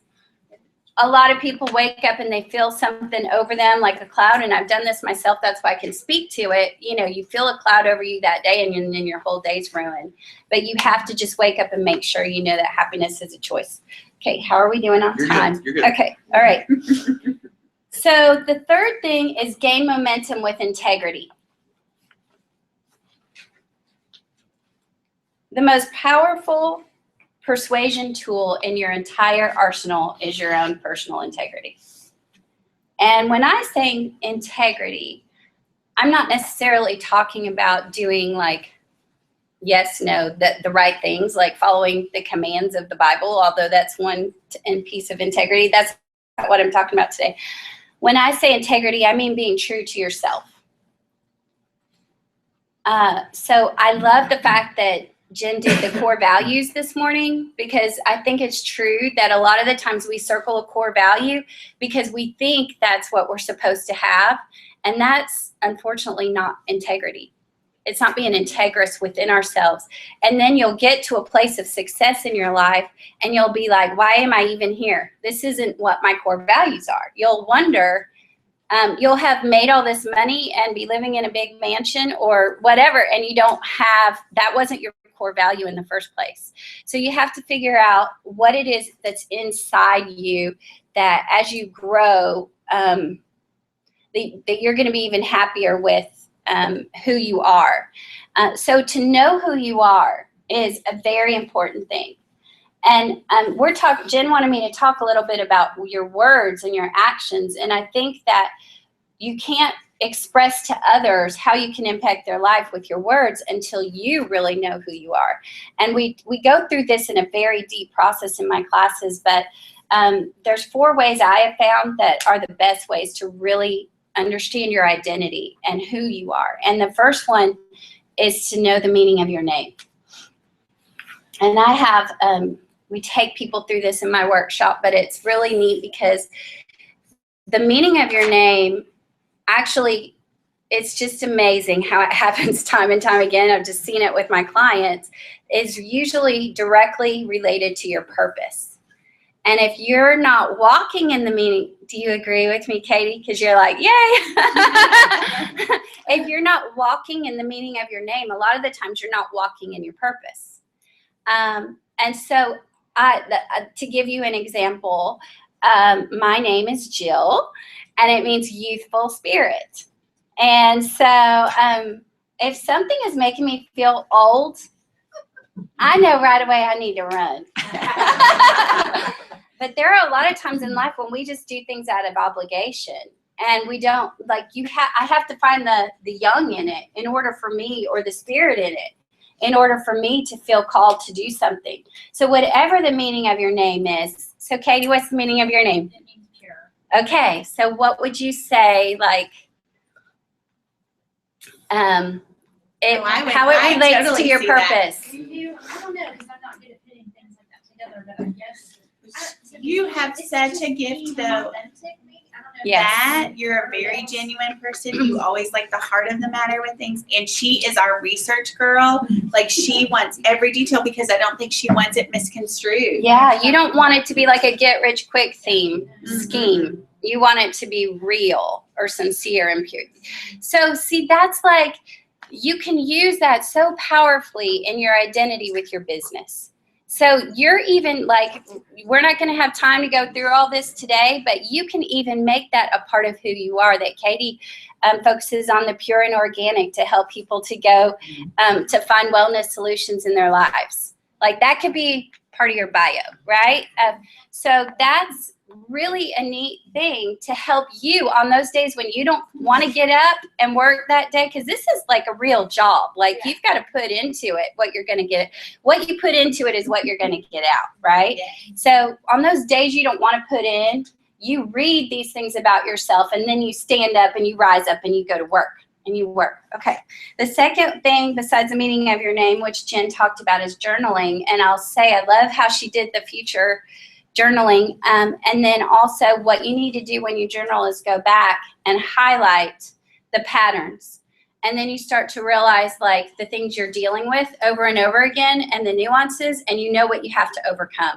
So if you need courage, you'll start to identify what it is. And then your words, you need to start to declare in writing, you know, I am not that anymore. I am this. And put in the new person of who you are. And that can be seen in journaling. Like that's part of this pain process. And then guess what? Then you can like author a book one day because you'll have like all these stories about your life and your journal. The third thing is the Strengths Finder 2.0 profile. Have y'all gone through that? Okay. I highly suggest that y'all go out and purchase Strengths Finder 2.0 by Tom Rath. It will help you because what the Strengths Finder does is you take about a 30-minute profile online, and then it helps you to come down and find out your top 5 talent areas. And they're not strengths until you actually put them into actions. Has anyone, by show of hands, done the Strengths Finder? Okay, so I just highly suggest you do that. And then what is even better is the process of how you use the profile once you've gone through it. But it will really help you to articulate who you are. It puts into words and phrases. Like it says about me, it says, Jill can end the stalemate in any situation. And I know that about myself, that when I walk in now, if people are stuck, that I'm going to help them get unstuck. And I can just articulate that. It helps me put into words what I do to help people. And it gives you the confidence, because that's really what we're talking about. It just really gives you the competence and almost like a script to fall back on how you help people. Okay, I hope this is all making sense without kind of high level. I pulled up my 5 because I keep this close. Yeah. I'm a strategic relator. Oh, yeah. Self-assurance. I'm an activator and a maximizer. Exhausting, right? Exhausting. There's no piddly, weak descriptions there. Well, that's so awesome because really the strategic side of Phil, which is his biggest gift, is he's going to help. Like if you need someone to help you plan out and analyze what your business plan is and how to get there, he's somebody you need to get with, like on a one-on-one basis, and let him help you do that. I'm just like. That's the whole reason I joined. I was like, well, if he says it's a sound business, then I'm in. Yeah, I practice strategery. So see, y'all know that about him, and that is what attracted you to him, right? And that's what's going to attract others to you, but you have to know that about yourself so you're walking in it. Because a lot of the times we just are walking around, we don't exactly know, like we know a few things that we're good at, but we don't know how to articulate it. And when I took this profile in 2009, I was working at Ziegler, and I don't have time to tell the story. You're good. Okay. So I was, okay. This is kind of a cute little story. I think Jen's heard it before. But so we worked in a high rise off the tollway in Keller Springs, like on the 16th floor. And I had this beautiful office that overlooked the tollway with all these windows, and it was gorgeous. And every morning I would come in and like the light would shine on me, and I would just like marvel and I get an office and make my calls and meet my clients. And doesn't it feel good to have like a nice office space? Like I think that's a side note. We all need an office we love. Okay, side note to me. That's what I should have written in my card. You have an office you love. Anyway, so we decided to save several $1,000s a month. So the company moved from this beautiful high-rise building to a one-story building, which is nice. There's nothing wrong with it. It's in Plano. And the thing about it is when you walked in, there was no sign that said Ziegler. How many of you know who Zig Ziglar is? Yay! Okay, so like he's kind of a big deal, right? Like, yes. I mean, a lot of people, they said at one time like I'm not going to get my stats right. I haven't studied them. They said a lot of people knew who he was. Like if you just asked on the street, Yes. how many people, like maybe only 20% of people didn't know. But that was years ago. There's young people now who may not know him. I don't know. Okay, so there was no sign that said Ziegler. And then on top of that sign, it said endoscopy clinic. Yay, I love that y'all know what that is. Sometimes people don't know. This is what's so funny. Okay, so then you walk in and there's this big sign that says Dalcor, because we had been subleasing this with another company where we were actually together in the same building. And then on top of that, so there's no branding at all. This is a perfect example of branding. And then when you walk in, there's 2 cubicles with the wall facing. So you walk into the building and all you see is a wall. And I worked Tuesdays and Thursdays. I didn't work in the office every day because I had my oldest, actually my 3 oldest boys at that point. And I only worked in the office 2 days a week. So I said, okay, well, I'm just going to take one of these cubicles. The problem was that every time I would like start to work, I'd get the momentum going. Someone would come in and ask, is this the endoscopy clinic? I'm here to have my colon checked. Okay. So I would have to, leave.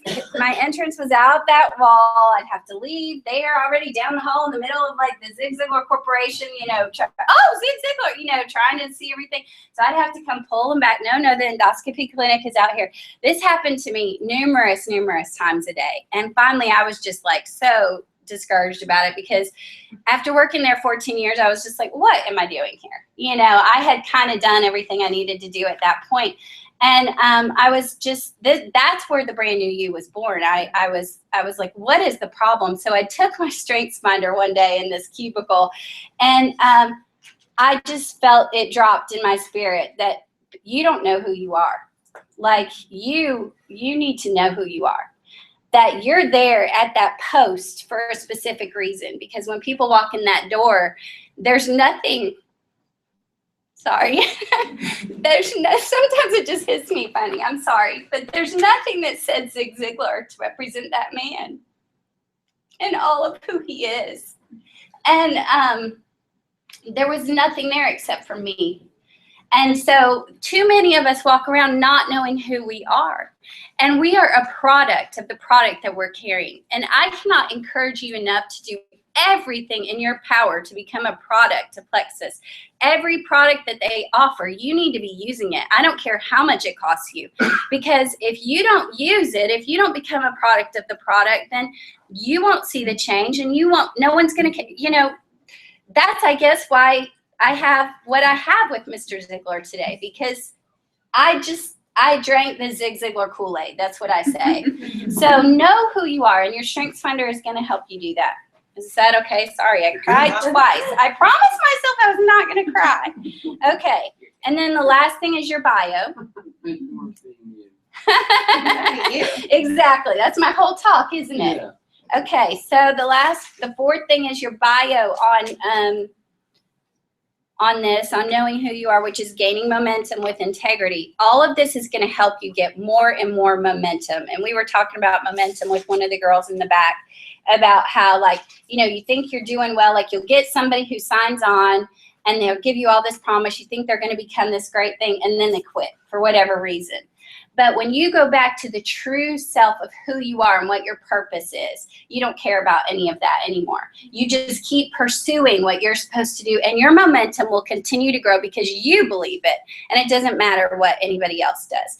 Okay, so those are your 4 things to know who you are. We go into those very in depth in my class. And then the last thing I want to talk about today is to rest despite your vulnerability.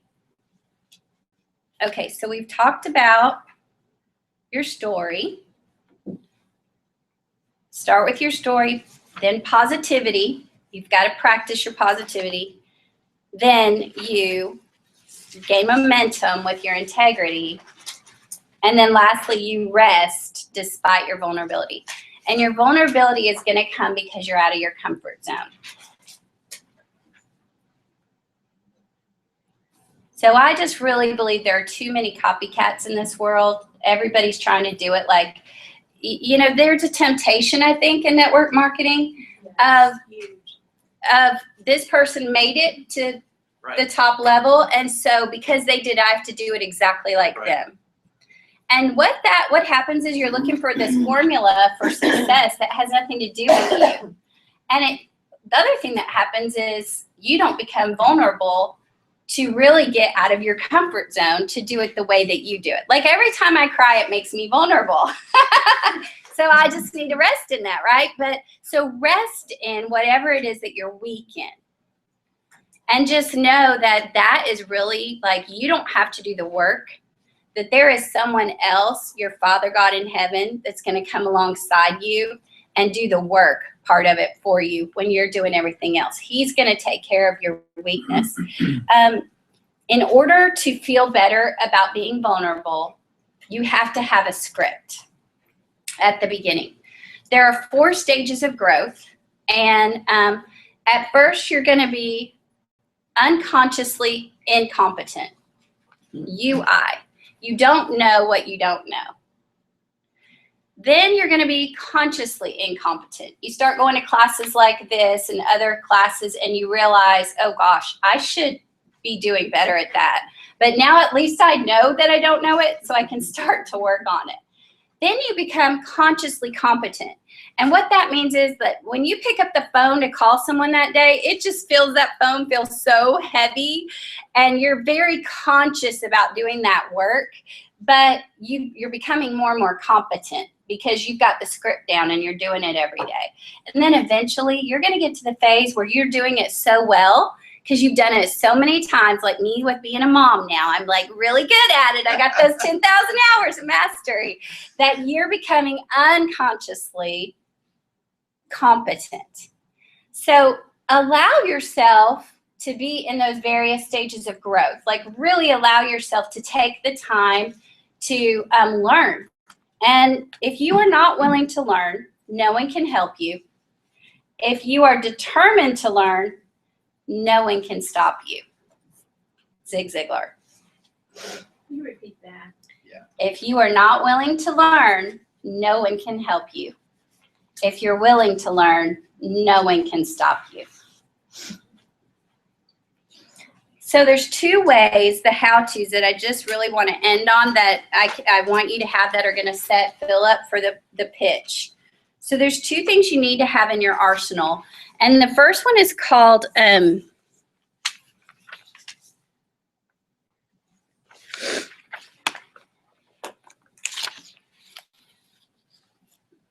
okay. The first one is called, some people call it an elevator pitch. I like to call it a general benefit statement.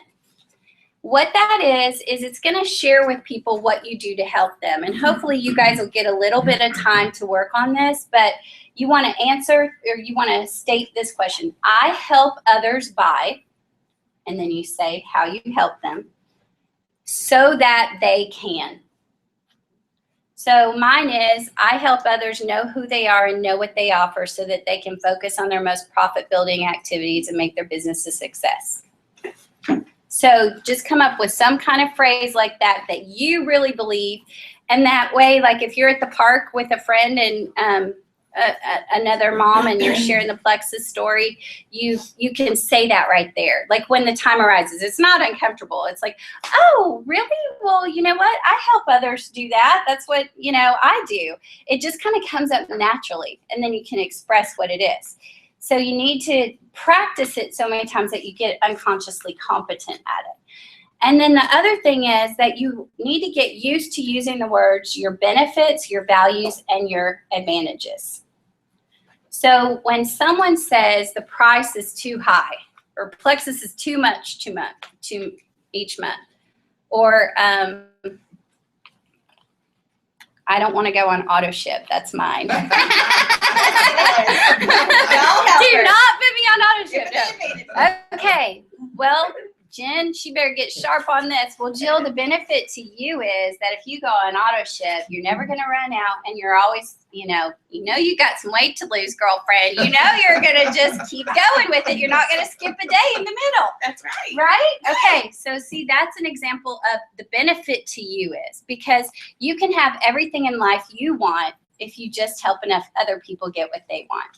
That's another quote from Mr. Ziegler. So when you listen, if you just really listen, and you're going to listen out of your comfort zone and again in your vulnerability, you're going to be able to start sharing the benefits, the advantages, and the value. Did you repeat all that? It's recorded. That requires a lot of practice. It really does. Okay, let me see if I can give you another example. One of my coaching clients, she is an HR consultant. And so she said, I help others by making them better to help them be more effective both at home and work so that they can leave their jobs when the time is right, but lean into their jobs when they want to advance their career. That one's a little long, but something like that gives you just some expertise in that area. Let's see. I think I wrote a couple of others down for you guys. What I wanted y'all to practice in this is patience when you're in a relationship with someone so that you're not always like the walking plexus person. Right? Like that's the thing. So instead you're your human being, you know who you are, you're Stacy, and you're walking into a room and people know you sell plexus, but they don't feel that, So you're patient with your relationship building with the process so that when the time is right, you present this general benefit statement. But you're always ready to give a benefit, value, or solution. I'm always ready to talk to someone about my coaching, always, but I'm not gonna, people don't really know me for that, right? So does that make sense? Does that help? Very much. Okay. We good? Okay. All right. Got about 1 minute. 1 minute. Okay. I want to make sure okay, here's one letter I want to read to y'all that I think will close it out well. Okay, dear Jill, since you were in sales, do you have any advice for me about my own hang up with multi-level marketing? I am actively selling X. I won't say who. Because I'm a responder, I don't want people to think bad of me for selling network marketing or label me as the MLM girl and avoid me, the whole, oh no, what is she selling now feeling. Do you think there's a stigma and does it matter? Should I confidently sell this product or should I just quit and do something else? Any thoughts you have about all of this, I would love to hear. I don't want my own mindset or fear of what others will think prohibit me from provision through these great companies. Okay, so I said, my answer is simple. What do you believe in and can confidently offer to people as a service or product that will improve their lives? So if you believe in this product and you can confidently offer it, then you're gonna make a difference in their life. Think about others, your clients, not about making money. When your motivation is because I use this product and it changed my life and I want you to have it too, when that's your mindset, you won't feel uncomfortable pitching it to others because you will see that it's helping them. Remember, you can have everything in life you want if you help enough other people get what they want. Use this in your own natural way and you'll be a success. So, thank you guys for today. Have a great day. Isn't she awesome? So many different facets she is. So I want to give a couple plugs. Multifaceted, yes. If you want to hear more from Jill, which again, we love Jill, we love Jay. Their 3 boys And their are girl. like our We're Uncle he's Phil. Uncle Phil. Yes. and their daughter. We love. She is at www.jillhellwig. That's hell, like where you don't want to go, wig, like you don't want to wear, .com. You don't want to hell. You don't want to go to hell. You don't want to wear a wig. So jillhellwig.com, and her company is Brand New You. In addition, if you're looking for a great church over in the Richardson area, right? Yeah. Create Church. Is it createchurch.org? .com. Createchurch.com. Jay is executive pastor there, right? Yeah. Yeah, and we just love him. We love him. And you're a brand new university. Your next training course is September 19th, correct? Yes. Is that And- a book or how do you? It's a training course, correct? Yes. Today. Yes, it's personal coaching or group coaching. The next group coaching is September 19th. Okay. We also have one in October and November. So we love Jill. We are thankful for the time that you invested this morning. Thank you. And was that good? Let's give her another hand. That's great. So it's a perfect segue. And again, we had no meetings with Jill. We had a 15-minute phone conversation and sent her a file after she'd already worked on this. And you're going to see it's going to flow perfectly. So we're going to transition into crafting the perfect pitch, which is what is your storyline? I think Jill touched on this really well, and it's extremely important. Oh my goodness. I know. Hold We on. had no training on this. Sorry. Hit the space bar. Okay, This one. one moment. There. Sorry. There you go. I got Yeah, but we're gonna go to this and come back. Okay. Okay. There we go. So we're gonna, if you turn the next page, what's your storyline? So Jen's gonna take over this because I'm gonna go fetch lunch here. We're gonna have lunch at 12 o'clock and we're gonna work through lunch on a few things and whatnot. But we're gonna talk about what's your storyline. Who here can raise their hand and say they know there's everything that, I mean, when you talk about products, you talk about Plexus, that you can speak confidently in all the benefits and all of the very minute facts of each and every product? Okay. I think Katie, like, you feel confident, right? I feel pretty good. Okay. I just can't do it perfectly. Perfect. The point is to that, you don't have to do that. We're not even going to worry about that because what happens is when people are hearing about Plexus, they really want to know what your story is, okay? The benefits of the products are wonderful and they're important, but when I buy something from Tanner, I'm really buying what Tanner is selling or sharing with me and how he presents it and his posture, his actions, and what is his story, because I'm drawn to stories. I don't know about you. I'm drawn to people's stories. I'm drawn to good stories. And every single person in this room has a story. So we're going to work on crafting that story so that once you're able to give your initial benefit statement, I call it IBS, Jill calls it a GBS, right? Yes. State general benefit statement? Yeah. Initial benefit statement. I've got acronyms out the, you know what, Sounds like so. some ad constipation. Yeah. Maybe that's why I go GBS. Yeah. So your general benefit statement, once you've done that, this is your story that you share. And we want to have a story that is compelling. So in other words, if you were looking at your story right now, would it be one that you'd want to watch on Lifetime? Would you? I wouldn't watch Lifetime. I don't know. I don't know what Lifetime is actually, but I've heard there's a channel called Lifetime and they play movies. And so, would your story be one that you would want to watch or DVR? Because if you're not getting the clients that you want to get, or attracting, as Jill talked about, attracting the people that you want to attract, then let's look at our story and how we're sharing that story. So is it making sense? Maybe not. Okay, well, let's get into it. So I'm going to turn it over to you so I can go grab some Chateaubriand. That's not for lunch, by the way. We're going to do that after during the working lunch. Okay. Once the, Okay. workers go. All right. I'm glad I was just filled in. That's all right. Okay. So I love what Jill had to say too about the ups and downs. So what is your story going to look like? Well, we have to go to a place, first of all, that we have to have a starting place.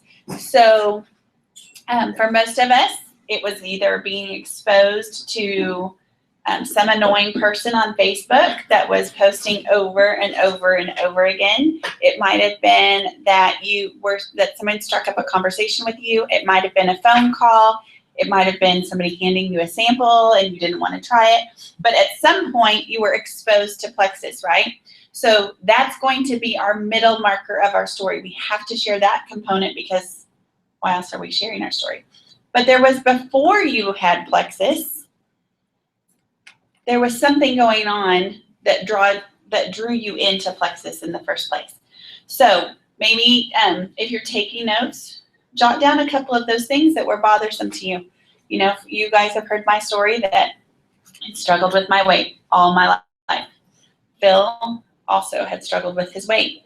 We had no idea of the other benefits, but they become the backstory is Phil had plantar fasciitis. I had IBS issues and chronic allergies and asthma and headaches. All of those kinds of things would be your backstory.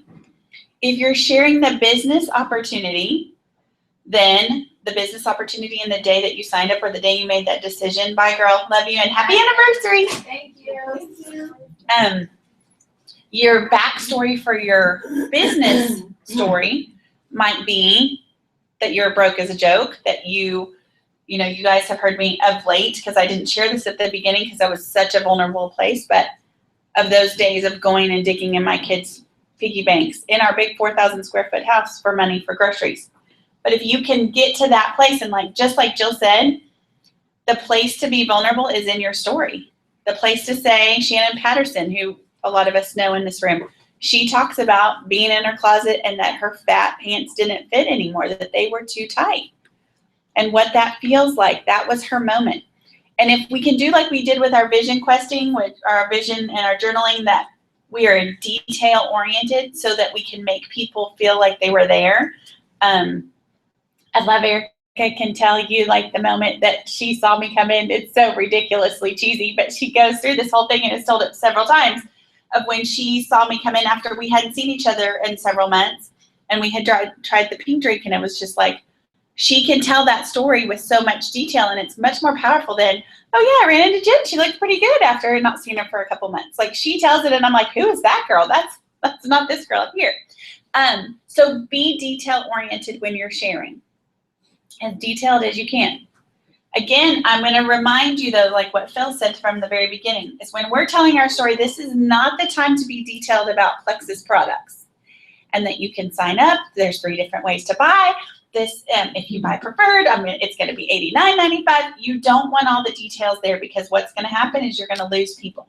But if you're telling a story and people are interested in you, they want to know about you. How many of us enjoy Facebook because we can look into other people's lives and see what's going on without having the interaction or without having to get back, right? That's just being really open and honest.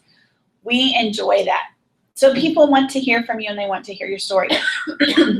The other thing that you need to remember when you're telling your story then is what's happened since that day of that you found the pink drink or that you decided to sign up. So you're really breaking it into 3 parts. You're telling before Plexus, then you're going to share what the moment that you found or how you found Plexus, and then what it's done for you since. Now here's where you want to be really strategic and be able to tweak your story depending on your audience. If I am sitting down to share Plexus with Miss Carolyn, I need to know what Miss Carolyn is interested in Plexus for in the first place. If Miss Carolyn tells me that she, let's see, I didn't even plan this example very well, but if she's telling me that she wants to lose weight and I start sharing with her how it's helped me with my IBS and how it's helped my kids with their asthma, that may or may not ring a bell and connect with her. But if she came to me in the first place about weight loss and I start sharing all the other things that it did for me in my life on something else that she didn't care about, I'm not going to get her. Even if she does later, 2 weeks down the road, go, oh yeah, I have somebody that I know that has a kid with asthma. That can come in that second, third, or fourth time that you're sharing. But that initial story sharing, if you can, needs to be tailored to what your audience needs and wants to hear. And sometimes that's hard because we're kind of thrown off guard and we kind of have to reset. All that being said, you want to stay genuine to who you are and not try to fabricate. Don't try to embellish because that will come back and bite you in the butt. And we have too many sources with social media and opportunities to find information other ways. You know, I could go in Tanner's page and tell you what he's done the last week based on what, and if he comes back to me, he's like, oh no, I've been at the blah, blah, blah. I've been at the gym every day. And I know I've seen pictures of him doing other stuff.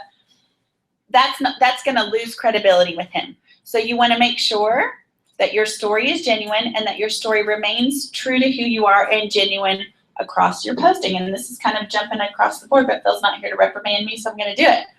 But you're posting, if you're talking about plexus and you're saying in your story that I have really overcome, let's say, my coffee habit. And then I post the next day, I've talked to Brianna today and I said, oh my gosh, girl, you know, with plexus, I don't even need coffee anymore. And then tomorrow I go to Starbucks and I take a picture of me with the pumpkin spice latte. And Brianna's going to be like, what? That's going to lose my credibility. And we want to make sure that our story maintains, like Jill said, our integrity, and that we carry that across when we're telling our story multiple times. All right. I'm going to give you a few minutes to write down like maybe 3 things before plexus, a sentence about when I found plexus, and then 3 things since plexus. Now, which one is it on? So you're gonna type where you're sorted on that one, or? Oh, y'all, see, there you go. I was missing that page and I just found it. I was like, where is that page? Is it up here? Okay. So yeah, let's swap that. Then, okay, let's do the first one. I remember when, prior to plexus, write down 3 things and then somebody share something. Make this a little interactive before lunch. It says, what is your storyline? Looks like this. Does everybody have this? Yes. This one. So somebody tell me, I remember when. Right now? Tell you right now? Yeah, somebody Okay. share. I remember when I never drank water. I drank coffee all morning, switched to Diet Coke at lunch, went back to coffee or tea at night, and the only water I drank during the day was to take my medicine. Wow. Awesome. Yeah. That's powerful. Katie. I have a good one. So I took a nap every day at 3 o'clock, but all day long up until 3 o'clock, I would go to Sonic, I would get about 44 Coke or 3 Coke, and then I would go home and I would dump cans of Coke because I liked my Sonic ice. You like your ice, so you just added it. Yeah, and I would even take my doll because it had caffeine in it. Oh, okay. I was a real addict to my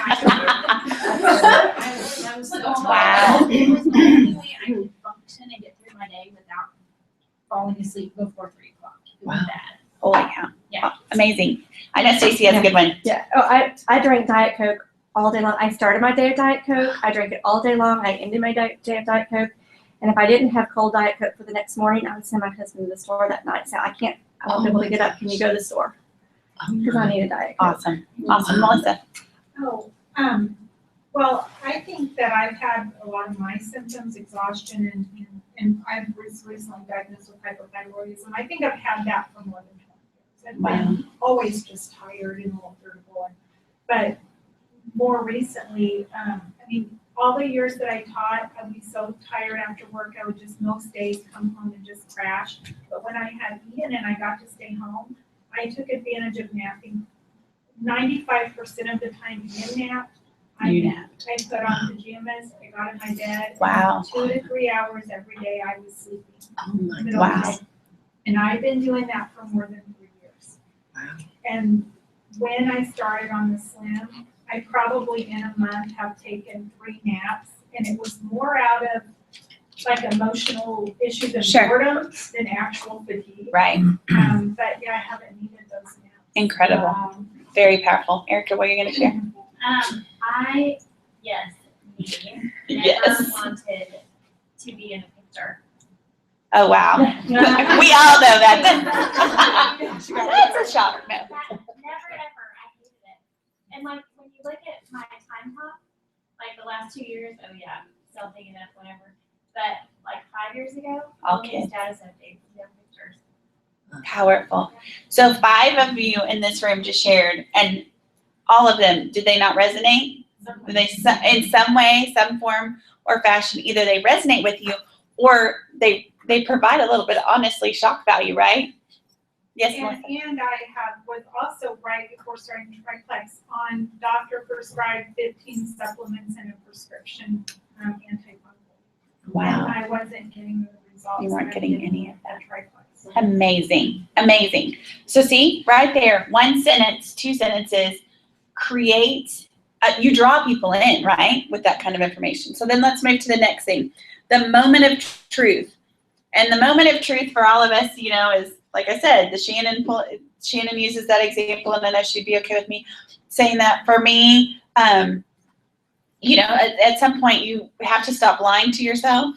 And I talked to y'all about the Halloween candy, and because it's almost Halloween again, literally August would come around and that candy would come out, and I would tell my family, I would tell myself that I was buying it to be on sale so I'd have it early for the kids. I was eating all of that candy. I was stashing it in my purse, putting it in the drawer, had it in the car, never would go anywhere without candy in my purse. So, and then the moment of truth comes when you see enough posts on Facebook that you're like, why not me? I'm going to just try it, right? So think for a minute about your moment of truth, and then I want somebody else to share. Okay, Terry. Yeah, that's really personal. But when the scale finally went over 200 pounds, and I weighed more than I did when I had my birthday. Right. So real big realization moment. Thank you for sharing. Anybody else, Taryn? My story is kind of intense one, but my moment of truth is that I was completely desperate. I had hit a wall, and I would do anything to help myself. Amazing. Well, and Taryn told us last time, and I'm sure it's okay to say, but like her husband, like their call to action for signing up to purchase product was at 3 o'clock in the morning because she was having like a complete meltdown, and her husband's like, you've got to do something. So just go ahead and order it. Anybody else want to share? I guess my moment of truth is I turned 65, you know, and I never bought into the idea that I was getting old, because we don't do that. That's right. We don't do that. We don't do that. As a man, think it's so easy, Right. or a woman, whatever. But, you know, Carol and I are in our 60s, so you hear all these stories, and you see people all the time they spend their whole life going to the doctor, and that's their whole life, their whole routine. And we weren't going to be there. And, you know, being overweight too, and having a sedentary life, working behind a desk, because I have a business as well, 2 businesses. Yes. And so that was kind of a moment of truth for us. We decided, hey, you know, we've been blessed all this year. God's healed us from a lot of times, and so now it's time for us to do something. Right. So we did. Awesome. And Tim, can you tell everyone how much weight you've lost? I haven't weighed lately, but I've lost 100 pounds so far. So Awesome. I'm a happy man I used to be. That's right. You are. That's awesome. Thank you for sharing. So true, but very powerful. Yes. And one thing about this, with his weight loss, we have a normal household. We don't weigh food, and this is how much chicken you can get. Right. You know, it's very I doable. wanted normality. When I Yes. talked to her, I wanted normality. I wanted to be healthy. I wanted to lose some weight. But I wanted normality, because you can cut back right. calorie-wise and lose some weight. Right. But then when you start normal again, you Right. can gain back. Yes. So that's what true. I wanted. And I watched my friend, Yes. and the one that passed. Yes. I was like, I did that. That's, So I can have to take steps now. that's right. And she just said no. She didn't. She didn't have the steps to do. But we did. Right. We do. So we And that's why, again, the power of our story, if you can share the what if you can share your moment of truth with somebody, even as uncomfortable and as vulnerable and as painful as it can be in that moment, but you could save a life and you learn from it, and it really does make an impact. Anybody else want to share? Yes, Judy. So over the last 10 years, I have slowly developed. I went from having gestational diabetes when I had my babies to where it was like, okay, I have pre-diabetes, and then 5 years ago, it was, okay, you're type 2 diabetes, and I was not reacting to the medications. So then I was on insulin. And over the course of time, with the insulin came then the blood pressure, which I've never had any problem with blood pressure or cholesterol. So those things happened, and then I was in the big three. And I really kind of bought into the whole thing, prescription-wise and medical-wise, that then my quality of life was going to be diminished, or it wasn't going to be the same. And plus, like family members would say that too. And it was when I was at a vendor fair, and I ran into two great ladies that were really kind of piqued my interest in that, because I'll be 50 this year, and it was like, that would be great to be able to be a new me. But it was at that time that I was like, okay, if you say it is, Gloria and Becky. And it was that glimmer, it was the hope that this could be fabulous. And it will be. And it will be. Awesome. Awesome. Thank you for sharing. Yeah, very, very powerful. So then the first sign of hope with our products, and this is what I love about our products, is that they're surprising, because a lot of people buy in for some quality of health, but when I started, it was all about the numbers and the weight loss.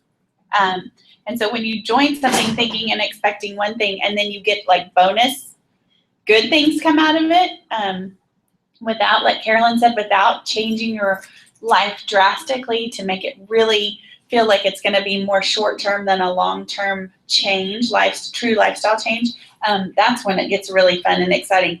So jot something down, or a couple things. The first sign of hope when you started taking the products, or your aha moment. And you guys hear Phil all the time with his plantar fasciitis. That was really an aha moment for him. I have had multiple aha moments through my plexus journey, and one of the biggest ones is with my son and with Riley, and not needing asthma medication. And that is a huge aha moment to say, wow, where we were constantly in the hospital, constantly on a breathing machine, constantly giving him steroids, and still not really managing his asthma, to needing none of it and continuing to live and be active. More so. And more so, right? My aha moment was, I was working in the yard, and I was putting something over in the truck, my britches fell down on my knee. I was standing out in my yard. It might have been somebody else's aha moment too, huh? We saw that post. That would be an aha. So it's like you don't put your britches up, you just cover your eyes. Oh, that's so awesome. That's great. Was go buy a belt. Go buy a belt. I remember Miss Carolyn talking about that. Anybody else want to share their aha moment? I didn't need Coke after a few days. Yeah. Yeah, that was crazy. Yeah. That was nuts. I was terrified of the caffeine withdrawal headache. So I still have You still had it. but I didn't want it. It was crazy. And then the naps, but then the weekend naps. That was like, oh my God, I don't care whatever else happens. Right. This is awesome. Right. This is a big deal. Sure. Sherry.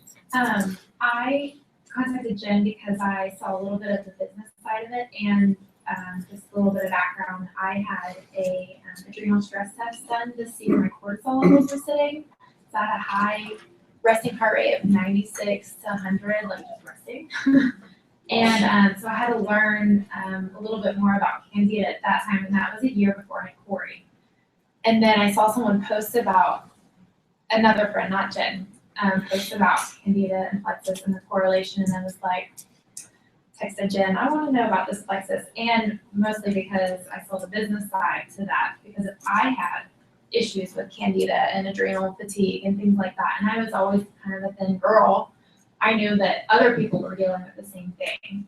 And so I contacted her about the business. So when I first saw the hope in the product was the first week I was pregnant with Corey. In my second trimester, I was addicted to Whataburger and ice cream, like every day, lunch and dinner.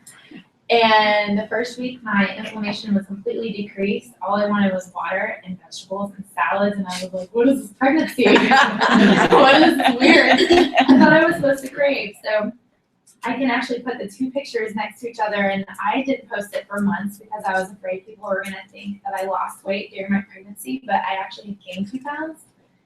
And that's a healthy weight loss every week in your second to third trimester. So I saw that definite difference, and then whenever I started sharing, and my second Texas paycheck was over $600, I was like, whoa, this is a business. And so those were my two aha moments in the beginning. Awesome. Tanner, I can tell you want to say something. What was your aha moment, dude? A lot of times I would, I'll go looking for sugar to eat. I would go from the pantry. Nothing was in there. I go to the fridge. Nothing was in there. I go back. And I found myself not doing that anymore. Awesome. Awesome. Big deal. Good. Yes, Karen? Every time we go out to the barn or I dust the house or go into the garage, because I do buy-sell trade, I like to do that, I would get an sinus infection. I mean, not to the point where you can't go to work, but, cough and congestion, just not feeling good. I haven't had one since I started Plexus. Awesome. I'll go out there and maybe get a little choked up or something, because that's natural if you see our barn. But don't get sick anymore. My boss even said one day, which is the pastor, he Right. said, you haven't had a sinus infection in a long time. You need probiotics. That's right. You need our stuff. Awesome. So lots of things to provide aha moments, and aha moments can change. And again, this would be something that when you're talking to people and you know that they're looking at the business side of things, you're going to make sure that your aha moment that you share, you may share your health story, aha moment, but you also want to make sure that you share your aha, the $600, because so many people have all kinds of prejudgments made about us and our business and multi-level marketing in general, and nobody really makes any money, and everybody walks around and says they have these checks, and then the checks are really just $2. And when you can say, okay, yeah, we made $600 that first check that I really started to share Plexus, that connects somebody to, oh, that's a car payment and a this, or that's a house payment for some, well, yeah, and for an apartment, right? It can be lots of things for lots of people, and they need to be able to hear those things. And so share that information with them as you feel like it's appropriate in the situation to tell your story. And then, what benefits have you enjoyed since that first moment? And that's the rest of the story. And again, that's going to change. And I love what Jill said, that this is not, we can be confident in not being perfect. You don't have to be your goal weight. You don't have to be completely off of medications. You don't have to be, never have a Coke, God forbid. Because I know for some people, like, what? You don't have to be perfect, because again, think about your audience, where they're at. If I'm sitting down with Stacy for the first time and I'm like, well, I have not touched a Diet Coke in at least 2 years. That could come off, while that might intrigue her, that could also come off like, well, I could never say that I'm not going to ever have a Diet Coke. So you want to make sure that you're still relatable enough, but you're sharing those benefits that you have experienced across the board. And again, make sure that your benefits, if your story isn't very developed yet, if you're relatively new, which, by the way, Mr. Jeff in the back, I believe, is our newest ambassador. He joined last night. Thank you to his lovely wife, Judy. So congratulations. Welcome to the team. If you haven't been on the products long and you don't have a lengthy testimony, like I know Taryn has pages of a testimony, but if you don't have that big testimony, get the testimony of people on our team. Get the testimony of other people out there that relate to the people. Maybe your family has a testimony. I know my mom likes to use our family testimony a lot when she's sharing, because she didn't have weight to lose, and she had a love affair with Bluebell, but Bluebell went away. So she really does. And she's counting down the days till it comes back to this area. She really is. And then she tells the girls, we're going to get Bluebell. And they're like, oh, can we have a Bluebell party? Anyway. She might. If she knew exactly where it was, I guarantee you she would be there if it was within driving distance. But make sure.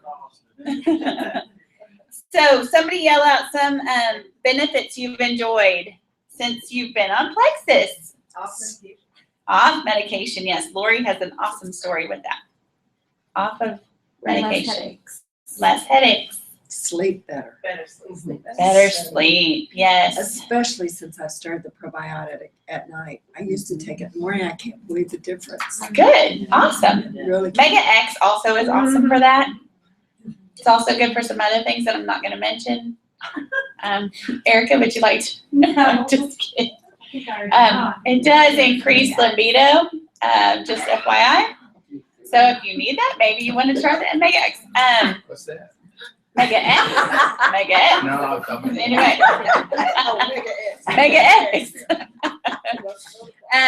Who else has something? For me, going to the restroom on a regular basis is a huge, huge thing. Huge. No diverticulitis. No diverticulitis. Awesome. And I used to, just be mindful of those little aches or these certain kind of little discomfort and twinge. And once I got it, I knew what was coming. Yeah. Wow. And the doctor kept saying, okay, you're going to get in line for surgery because this is going to end up doing this, that, and the other. And I haven't had it now at all. That is fabulous news. Fabulous news. Awesome. Okay, Erica. This is a weird one that I didn't realize till well into my journey, but I can have lettuce again. I can never have lettuce. I had like an allergy. Okay. Even on a sandwich, the lettuce, like at Subway, would send me straight to the restroom. Wow. And I get allergies all the time. So food sensitivities, all better. Awesome. Who else has something they want to share? I don't have any more urinary tract infections. No more UTIs. Awesome. Those are very painful. Yeah, they are. Katie? I had my. Twice a day, plus Prilosec, plus Zantac in my personal emergency. Oh my goodness. No more reflux. Wow. And my mind. Tim? I had my first colonoscopy thing did. Okay. That'd be the last one I do.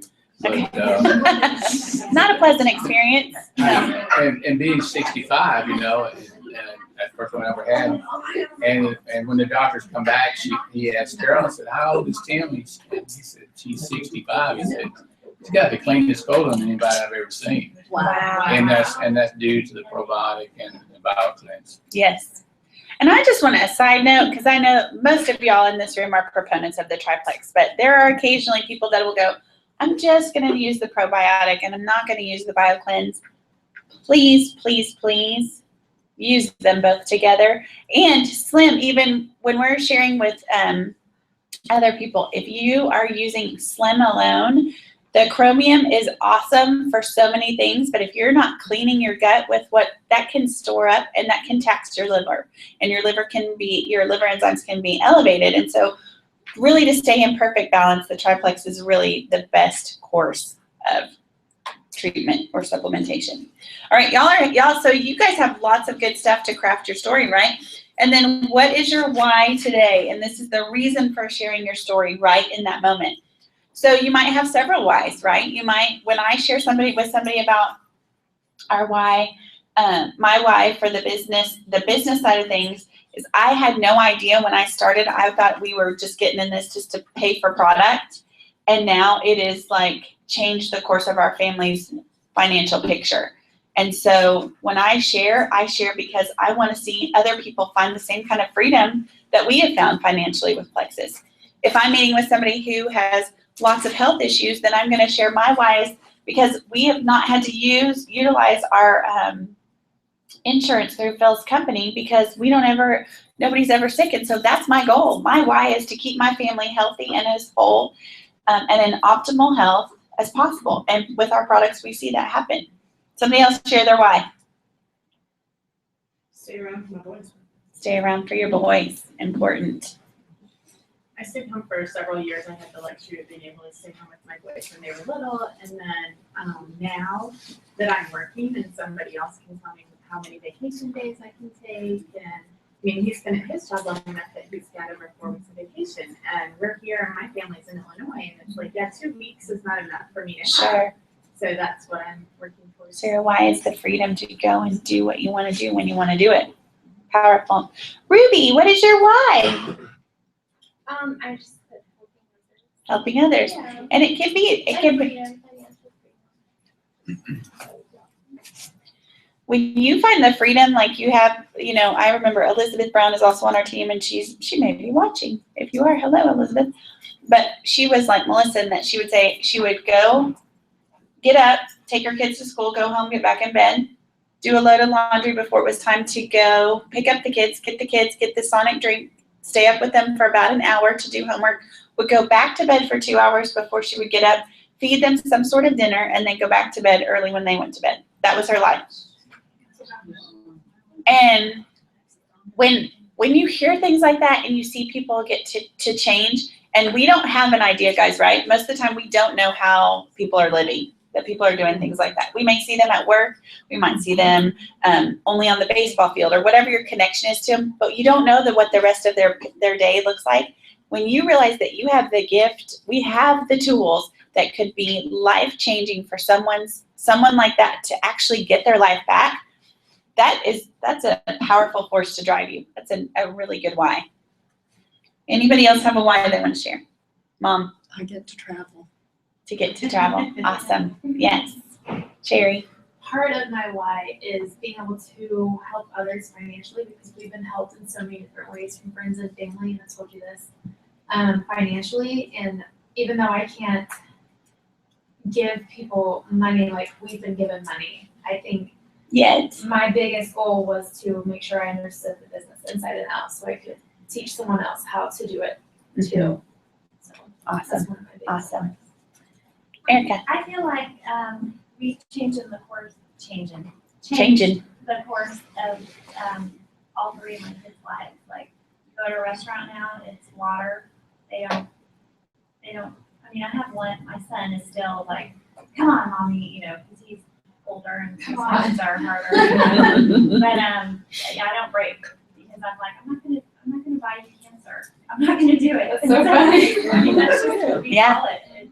But anyway, I think that it's really, Texas has just changed their lives, health lives tremendously. Maya is my biggest testimony, and she's off of Concerta now for almost 7 months and able to manage her ADHD, which after that meeting, I don't think she had, I think she was misdiagnosed. I think she had ADD, not ADHD. She Right. doesn't have the Hyper side. No. That's powerful. And it's interesting to watch. It's like kind of a gift to get to watch above. So, and y'all may have talked about this, but then Taryn and I have a conversation in the car about how her sister-in-law and brother have started taking the products as a result of hearing Maya's story, that was the connector. And it really is stories, guys, right? Every single one of us, whether we needed product information or details and the how-to and the procedure for ordering, the thing that brought us to Plexus was the stories. So your story has incredible power. Your story is still being written each and every single day. Your story can have bumps in the road. For some people that have been along the road for 2 years, there's going to be ebbs and flows. So it may not be a perfectly put together story, but it's still your story nonetheless, and it still has power. I'm going to give you about 5 or 10 minutes, whatever you need, to kind of package all of those things that we just talked about into your storyline.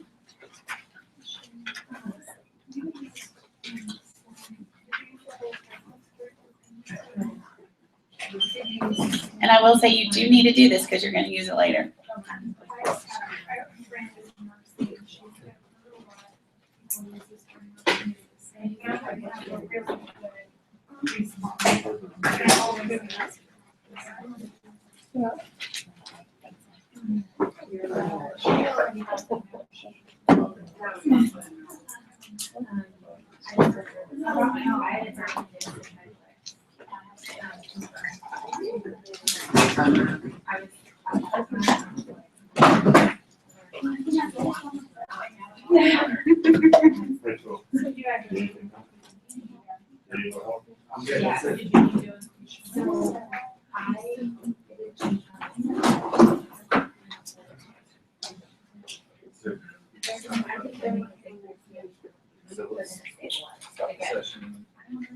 Go to session 2.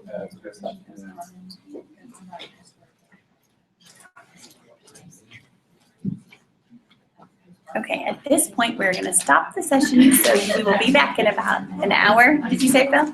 Right in an hour.